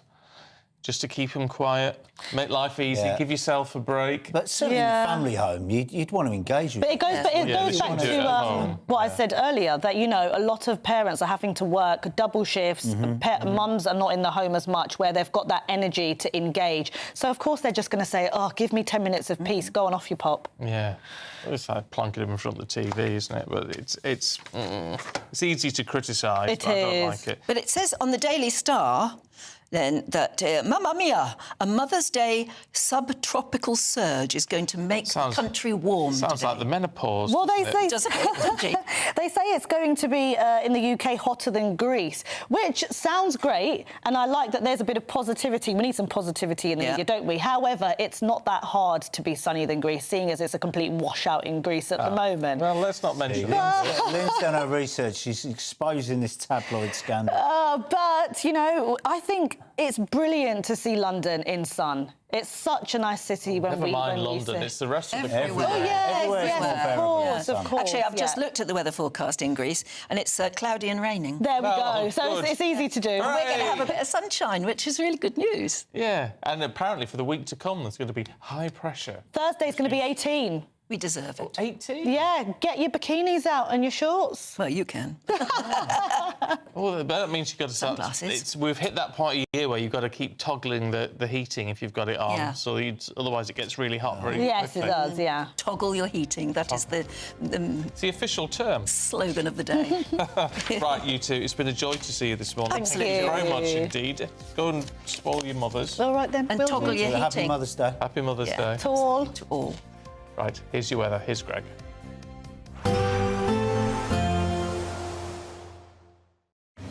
Even though we'll see a cloudy start, it'll be a bright outlook for the rest of the day. Boxed Solar, sponsors of weather on GB News. Hello there, good morning. Welcome to your latest GB News weather forecast. High pressure starting to build in, so plenty of dry weather to come across the country. It's still fairly windy, particularly across central and northern parts of the UK. A sunny start to the day, still some showers across northern Scotland, but for most of the dry day to come, plenty of sunny spells, though pretty windy across northern England, eastern parts of northern England as well, eastern Scotland, a northerly breeze here, some large waves along the coast, but winds light further west, and with plenty of sunshine, it'll feel pleasant out there. Temperatures reaching around 15 or 16 Celsius above average for the time of year, just a little little chilly along those eastern coasts in that wind. As we head through into this evening time, some thicker cloud will start to approach parts of Northern Ireland, western Scotland, but for most it's a dry end to the day, plenty of evening sunshine and temperatures still in double figures in places, but starting to feel chilly as the sun drops in the sky. Plenty of dry weather across Northern Ireland, northern England as well. Breeze starting to ease as well. The rest of England and Wales clearing skies to end the day and temperatures around 13 Celsius. Into the evening time, thicker cloud could give a few splashes of rain across Northern Ireland into the Western Isles as we head into the early hours. Otherwise, it's dry for many with clear skies, and that will allow temperatures to drop away. And with light winds, we could see some mist and fog patches forming in places too. Single-figure temperatures down to 3 or 4 in the towns and cities, perhaps a little lower than this in the countryside. So any early frost and fog quickly clearing, and then England and Wales, plenty of sunshine to come. Just still some weather fronts through the Irish Sea up into Northern Ireland and western Scotland, thick enough for some cloud and outbreaks of patchy rain. Otherwise, it's plenty of dry weather around, unbroken sunshine for parts of England and Wales, and with light winds feeling pleasant, temperatures 17 or 18 Celsius, a little cooler under the cloud further north. See you soon. Expect a warm front, moving from the kitchen right through to the rest of the house. Boxed boilers, sponsors of weather on GB News. It's the final week to see how you could spruce up your spring, as we have an incredible £17,777 in tax-free cash to be won. And if that wasn't enough, we'll also give you the latest Mulberry handbag, and not one, but 2 sought-after designer watches. Make sure you don't miss out, as lines close on the 4th of April. For another chance to win the lot, text cash to 63232. One entry costs £2 plus 1 standard network rate message, or text bonus to 63232. 5 entries cost £5 plus 1 standard network rate message. Go to gbnews.com/win. Entries start from just £2. Call 0903 681 3232. Calls cost £2 plus your network access charge. Or post your name and number to GB12 PO Box 8690 Derby DE1 9TT. UK only. Entrance must be 18 or over. Lines close at 6 p.m. on the 4th of April. Please check the closing time if listening or watching on demand. Good luck. Good afternoon, Britain. Weekdays from midday.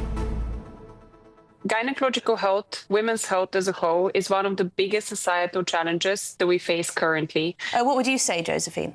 I've been massively failed over the 12 years that I've been dealing with endometriosis in many, many different ways. I wasn't believed to begin with. I was passed from pillar to post. There was a time where after an endometriosis surgery, I got sepsis. I wasn't believed and I was sent away from the hospital and the next day was taken back in quite a serious state. I think because I was young, but also because endometriosis just isn't taken seriously at all.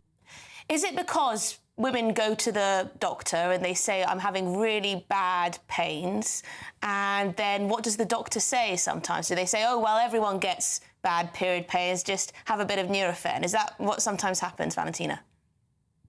Period and pelvic pain is a silent public health pandemic. It affects 9 out of 10 women.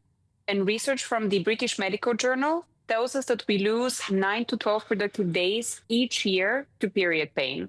But we can't really blame medical professionals, we can't blame GPs, we can't blame the NHS, because there isn't research that they can rely on. We have massively underfunded gynecological health as a whole.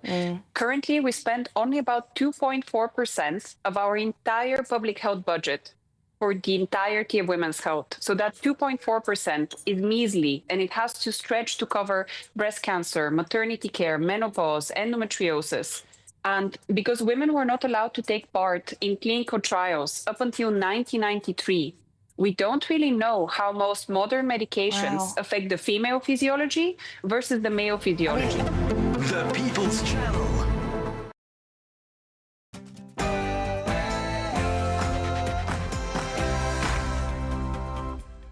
Happy Mothering Sunday. There's a dilemma, though, for the Duke, as Prince Harry finds himself labelled of bully. Yes, the chief of the charity which was set up by the Prince, well, she's claimed that she's the victim of the Sussex PR machine. But did the bad blood start more than a year ago when the Duchess of Sussex was accused of ordering Dr. Sophie Chandauka out of the way? The government is plotting a crackdown on illegal workers with tough new laws which should stop employers hiring anyone who hasn't actually got the right to work. A Labour MP is calling for the abolition of the Sentencing Council amid new guidelines ordering more lenient sentences for ethnic and faith minority groups. And just in case you haven't yet noticed, the clocks have gone forward overnight, meaning, I must have to say, we've lost an hour. One of the biggest days for florists. And rather than a gift, flowers can also be in remembrance. On Mother's Day, which would be busier than Valentine's Day because everybody has a mother, not everyone has a lover, as the saying goes. And happy Mothering Sunday to all you mums out there. Pressure is starting to build in across the UK. It should last much of next week as well. Find out all the weather details coming up soon. It's just gone 9 o'clock. I'm Stephen Dixon. And I'm Anne Diamond, and this is GB News Breakfast.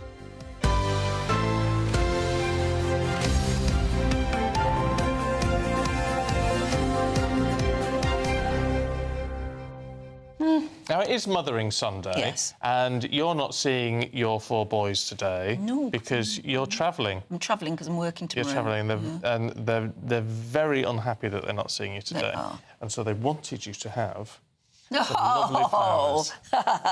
Did they send you out? They did send me out. I got a message. Thank you so much. So there you go, from the boys. They've splashed out on those. But, you know, actually, it's roses in there and everything. Yes. You've splashed out, actually, I think, haven't you? But that's lovely. And I think that... Thank you so much. Mind you, I'm going to have to take those on the train with me. Never said being a mother was easy. No, it's definitely not. but it's lovely. And honestly, that means everything. It's the little things. It's the thoughts that count. It is the thought. Yeah, that's absolutely right. And I think we get too much in society these days about spending big, and you don't have to spend big. No, you really don't have to. Because mums are probably one of the last people who'd say, you shouldn't have spent that much on me, you've got better things to do with your money, and that's probably what I'd end up saying. So breakfast in bed. Do you remember giving your mum breakfast in bed when you were little? Yes. And it would just be, I don't know, a slice of burnt congealed toast. boiled egg. And... Yeah. But it's the thought, It's the thought, it's lovely, yeah. Oh, stuff like that is really nice. So there you go. If you're a mum or you're remembering your mum today, I hope you have a wonderful time. Did you watch the partial eclipse of the sun yesterday? Yes, and we had Andy Lound on the show yesterday. Yes, I saw him, yeah. And he was saying, obviously, if you haven't got the goggles, the right glasses, you do not look... So we got the binoculars out and did the whole binocular projection. Covered one end of the binocular... it was one side. And then you... And you project it onto a piece of paper. Yeah. I looked at that and I thought, I cannot find the binoculars. I know we've got some somewhere, but they'll probably be in a cupboard upstairs. But I thought, I remembered from school that if you do a pinhole camera thing, so you hold up a piece of white card, put a pinhole through it, and then put it again, you know, obviously the sun shines on it and everything. And I got... you know, a very thrilling little shadow picture, I thought, of a partial eclipse. I don't know if you did it, but... I think it's great, these little things. Fun. The other one which he mentioned yesterday, which is worth remembering for next time, which I'd never thought of, is a bucket of water. Yes. If you fill a bucket of water and then you can actually see... you can sort of watch it in there. It's safer to watch it that way. Yeah. Is this from yesterday? We're showing pictures now, because that looks... That's from yesterday, but where was that taken? Because my partial eclipse was upside down. Oh, that's from Greenland. That's why it's a different... Because wasn't it interesting the way it was a different shape?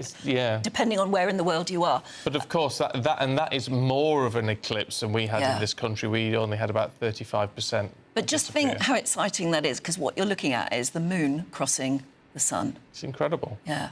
And we happen to live in an age where the moon is exactly the right size. So it's exactly the right orbit to be the right size to be able to block the sun. Yeah. In 200 or 300 years' time, maybe longer than that, I suppose. Certainly in 1,000 years' time, it won't be like that. No, because it's moving out in its orbit, isn't it? So then it won't properly cover the sun. It'll be too small. We just happen to be living in a time when the sizes are perfect, so that the moon can sometimes completely block the sun. I find that very exciting. Totality.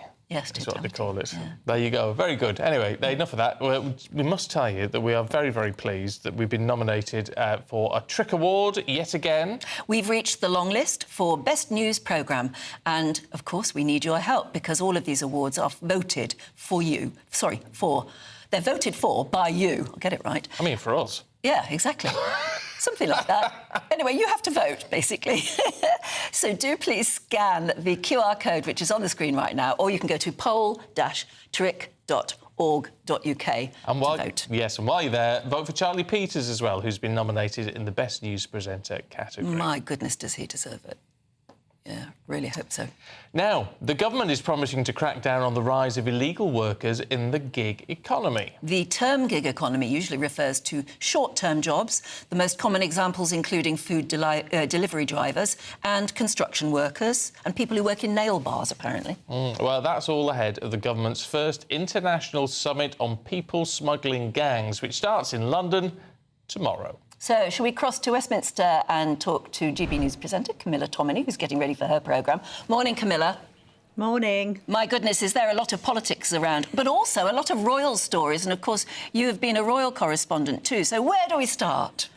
Where do we start? Let's start on the gig economy announcement by Yvette Cooper. And there is this summit, and I know you were speaking about it earlier. I think the trouble is for the government is that the Home Secretary promised to smash the gangs, but actually arrivals by boat across the Channel have once again reached a record high. We've had 30,000 people coming in since Labour took power. So you could have a question mark over whether this is going to make much difference. I mean, there is a loophole there. An employer must ask about someone's immigration status if they're an employee, but not if they're self-employed. And that's the kind of gap in this that the Home Secretary is trying to plug. But at the same time, all of her boasts about smashing the gangs don't seem to have resulted in anything actually happening when it comes to people arriving here by dinghy. I think that's a problem. I'm going to be discussing that with the Home Office Minister Dan Jarvis, who's on the round for the government today. Also, of course, dipping back into the spring statement. I think we can all agree that it has been more or less universally panned. Often you'd like to see a Chancellor get a bit of a bounce once they've delivered a budget and a spring statement.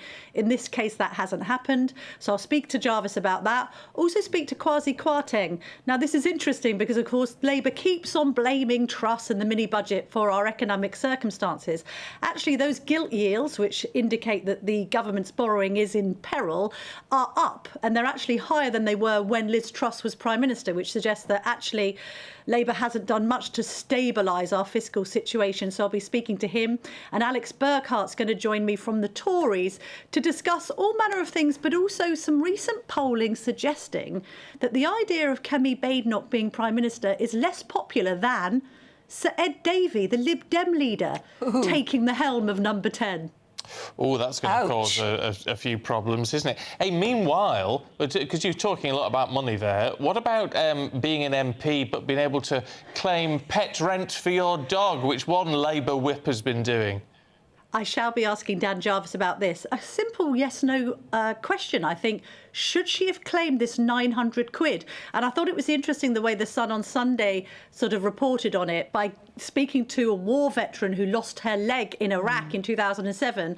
Obviously, the benefits cuts have been universally unpopular with those with disabilities. You can understand why. To then see a Labour MP claiming nearly £1,000 so that they can have their dog at their second London home, I think strikes most people as bonkers. So we'll be certainly asking about that. And also lots of the news. As you say, we've got the Harry story to digest. I've got the Mail on Sunday, Charlotte Griffiths on the case with the papers, and she's very much into royal matters. It's a difficult one, this, isn't it? Because one side are saying one thing, another side are saying another. And it does seem to be a war of words that may have been caused by this awkward situation at a polo match between the chairman of Sentebale and Meghan. Have you read into that? As some kind of controversy has occurred. Harry has tried to paper over the cracks, and the chairwoman has said, no, I'm not going to be a kind of agent of the Sussex's PR machine. So the plot thickens, basically, on that one. But if it wasn't Harry involved in the charity, if it was anybody else and the two founders and the board of trustees all resigned, you wouldn't be pointing the finger at them, would you? You'd be pointing the finger at the person who's left behind. Yes, indeed. I mean, I just think there are people on Harry's side who are saying this isn't quite as it seems. There's been lots of problems at the heart of Sentebale that they haven't been able to talk about, and now the whole thing is imploded. But at the same time, the point is, from a PR perspective, this lady's claims that Prince Harry's a bully, that she didn't want to be embroiled in the Sussex PR machine, are deeply damaging for the couple. There's no doubt about it. They can't put a foot right at the moment, actually, can they? Camilla, we look forward to the programme. Thanks very much indeed. Thank you. Now, excuse me. The Sentencing Council has, remember them, they've rejected calls from the Justice Secretary to change guidance which recommends that judges consider a criminal's ethnicity and faith before deciding their punishment. The updated guidelines are due to come into force next month, but some people now want the council abolished altogether. Well, let's speak to a Labour MP who thinks the council is causing serious barriers to justice. Jonathan Brash, good to see you this morning. I mean, it's been labelled two-tier justice. Why is the Sentencing Council not seeing what would appear to be pretty clear problems? Well, I think you make the point very well. It's clear that it's out of touch with the British people, but actually it's out of touch with the government's position. The Justice Secretary has been very clear that she doesn't agree with this position. And I think this is a matter of fundamental democracy. You know, this country has elected a government that doesn't agree with these guidelines, and the Sentencing Council are turning around and saying, we're not prepared to change them, even if the government doesn't like them. To me, that's an unsustainable position. And I think the British people would like to see their government actually in charge of the country. So for me, unless there's going to be some change to the law that limits the powers of the Sentencing Council, I'd be happy just getting rid of it. I mean, the Prime Minister said yesterday, didn't he, that he was really disappointed. In fact, I thought he looked quite shocked at the decision. But you would think he would be able to do something about it. Well, exactly right. And I think the Justice Secretary has said that she's prepared to legislate to solve this problem, and I welcome that. I'm quite certain as part of that legislative process, there'll be lots of MPs saying, look, the power needs to lie with the democratically elected government. It's perfectly fine having an advisory body, having experts to help you make decisions, but the decision must lie with ministers, and that's what we have to change. But it's the way with a lot of these quangos. I mean, the same with NHS England, to be fair. They're set up originally to take power away from politics so things don't become too politicised. That's the whole point of them. Yeah, but the reality is, you know, we live in a country where we have democratic elections. We elect governments to do the job, and it's not okay, in my view, for the government to have to turn around and say, I'm sorry, we can't do the thing that we want to do because of this quango. I think getting rid of NHS England was exactly right. I think there's a lot more quangos, frankly, that need to go, so that if governments make decisions the public don't like, the public can get rid of them. The ridiculous situation here is if there was a general election tomorrow, the Sentencing Council would remain exactly the same. And it didn't matter who got elected, the guidelines would remain exactly the same. That's not a sustainable position. The power should lie with government ministers so that the public can get rid of those ministers if they want to. It would be funny if it wasn't so serious, because it is very, very serious. It would create this idea of two-tier justice. You know, because of the colour of your skin or your faith, you're more likely to get one particular sentence than another. What are these judges thinking of? Well, I don't know, and this is the point. I mean, the Justice Secretary could not have been clearer that she disagrees wholeheartedly with this idea of two-tier justice. It's completely wrong. And we have to get to a position where unelected, faceless bureaucrats aren't making these decisions. That's where we have to get to, because we work for the British public, they don't. And I think, you know, ultimately we have to move as much power back to democratically elected politicians as possible, and that includes the Sentencing Council. Just the government and the Labour Party as a whole need to toughen up with this sort of thing. You can imagine the outcry if there was a guideline which said if you were of dark skin and of Muslim faith, for example, you were likely to be sentenced more harshly than someone who was white and Christian. I mean, the claims of racism would tear the roof off the Commons, understandably, rightly so. When it's the other way round, everything goes a bit quiet. Well, I don't think it has gone quiet. I would push back on that. I mean, the Justice Secretary, you've already said, the Prime Minister, couldn't have been clearer that they are not happy with the guidelines being put forward by the Sentencing Council, and that they're prepared to legislate to ensure that doesn't happen. For me, I think we have to go a step further and just simply say it's not right that unelected quangos are making these types of decisions. It must be the democratically elected government. OK. Jonathan Brash, good to get your view this morning. Thank you very much indeed. You do wonder why more immediate action can't be taken. Yes. I mean, could they just quash the quango in a moment? Well, we're finding more and more now that the things we want to get done are obstructed by quangos and committees and things like that.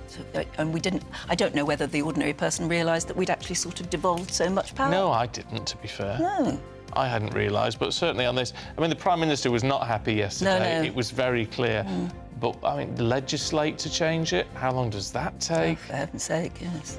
I mean, maybe Jonathan Brash is right. Just get rid of it, scrap it, and do it in a week. Yeah, I don't know. why not? But as you say, Trump would.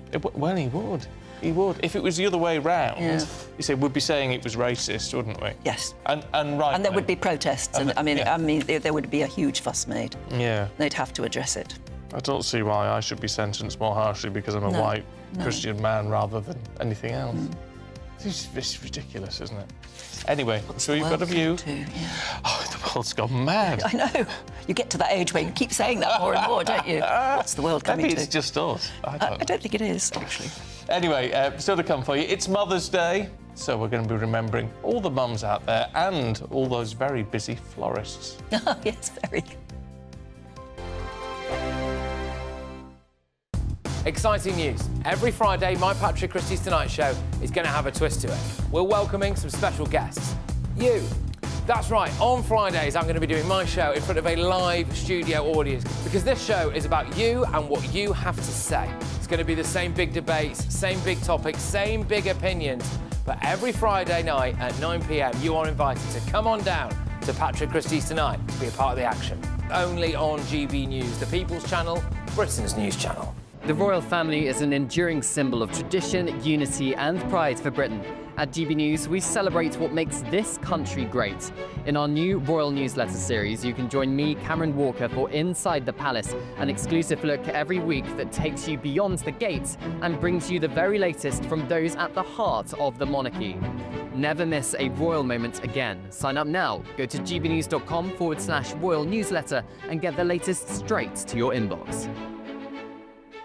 Hi, I'm Michelle Dewberry, and my show is your opportunity to cut through all the noise and dive in headfirst to some robust debates. Ideas clash. Situation, isn't it? No, Because the failure is... You're deliberately avoiding my point. Nothing's held back. And if you think this is the end of it, wait for more. And we do not shy away from the difficult stuff. Sometimes I want to shake people and say, if only you understood. So join me on Dubes & Co. weeknights at 6 p.m, only on GB News, Britain's news channel. Westminster, the ultimate clique. And you're fighting like rats in a sack. But here on the Camilla Tominey Show, we ask the questions the establishment media is too scared to ask. OK, let me ask you a straight question, because I know you're a straight-talking politician. Whether it's net zero, illegal immigration or law and order, nothing is off limits. You had the power then. Yeah, as I and say, now you've lost it. That's the Camilla Tominey Show, a politics show that's fearless. But no, let me finish my question if you don't mind, because it is my show. Sundays at 9:30, only on GB News, the People's Channel, Britain's news channel. Headliners on GB News 11 p.m. every night. It's got 3 top comedians going through the next day's newspapers so you don't have to read them, which is great. That's a good point. He's lying. I mean, maybe he's not lying. That's Headliners every night from 11 p.m. and 5 a.m. as well on GB News, Britain's news channel. It's Patrick Christie's Tonight, and here we do things differently. It's explaining the absolute madness of this, doesn't it? It's explosive. I mean, this is very good. It's lively. 850. Your government sat there, Sean, and it did nothing. It's controversial. And the Middle East has been in turmoil since before I was born. It's everything you need to kickstart your evening. Everyone's had their Weetabix tonight. I love to see it. That's Patrick Christie's Tonight, weeknights from 9 p.m. Only on GB News, the People's Channel, Britain's news channel.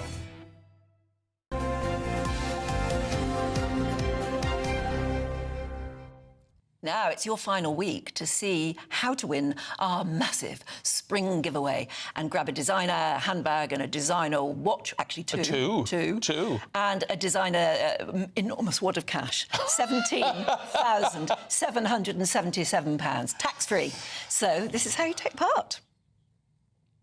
It's the final week to see how you could spruce up your spring, as we have an incredible £17,777 in tax-free cash to be won. And if that wasn't enough, we'll also give you the latest Mulberry handbag and not one, but two sought-after designer watches, so you can style it out this spring. Make sure you don't miss out, as lines close on the 4th of April. For another chance to win the lot, text cash to 63232. One entry costs £2 plus one standard network rate message, or text bonus to 63232. 5 entries cost £5 plus one standard network rate message. Go to gbnews.com/win. Entries start from just £2. Call 0903 681 3232. Calls cost £2 plus your network access charge, or post your name and number to GB12 PO Box 8690 Derby DE1 9TT. UK only. Entrants must be 18 or over. Lines close at 6 p.m. on the 4th of April. Please check the closing time if listening or watching on demand. Good luck.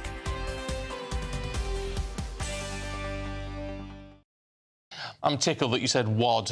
Wad, yeah. Wad. Do you remember wad that? of cash. Do you remember that? There was a Harry Enfield song a couple of decades ago. It was Mr. Loads of Money. Do you remember Yes, it? loads of money. Whop your wad on the counter. And that's when... Is that when we first heard the term wonga as well? Oh, probably something like that. Yeah, something like that. Yeah, no, very good. Just reminded me. I am coming out with some old terms. Nothing wrong with that. Well, the 80s are all back, aren't they? All the fashion's back. And the padded shoulders coming back. Baggy jeans. All that looks terrible. I didn't realise I looked so bad at the Oh, time. I know, it really... Nostalgia isn't necessarily pretty. It's not, is it? No. Now, it is Mothering Sunday, and it's no surprise that flowers, of course, are in very high demand. And they are lovely. Doogie Beattie has tagged along with a very busy florist to find out more. As spring begins, all around us becomes awash with colour.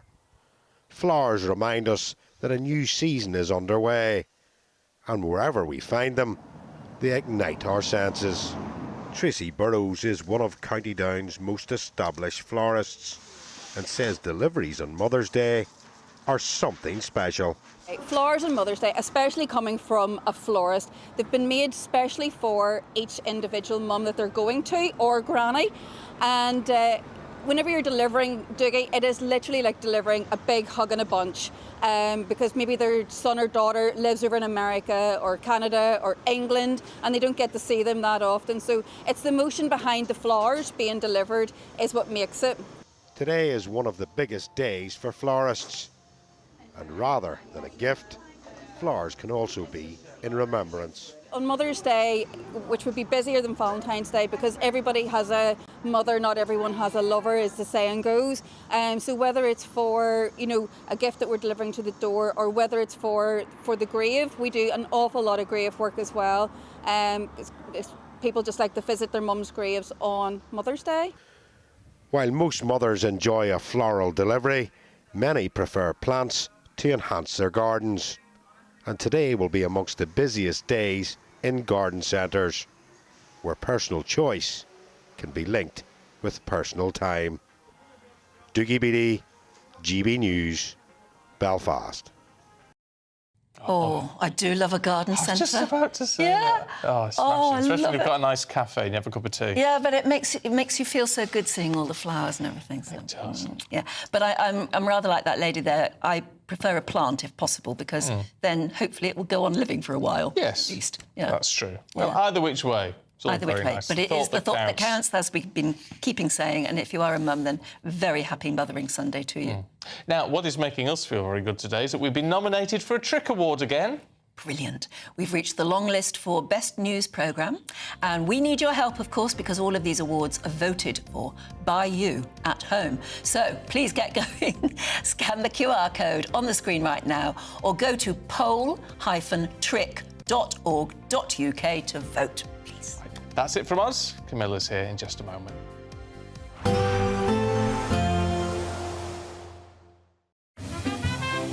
Heavy showers first thing will be followed by a warm, cosy day. Boxed boilers. sponsors of weather on GB News. Hello there, good morning. Welcome to your latest GB News weather forecast. High pressure starting to build in, so plenty of dry weather to come across the country. It's still fairly windy, particularly across central and northern parts of the UK. A sunny start to the day, still some showers across northern Scotland, but for most of the dry day to come, plenty of sunny spells, though pretty windy across northern England, eastern parts of northern England as well, eastern Scotland, a northerly breeze here, some large waves along the coast, but winds light further west and with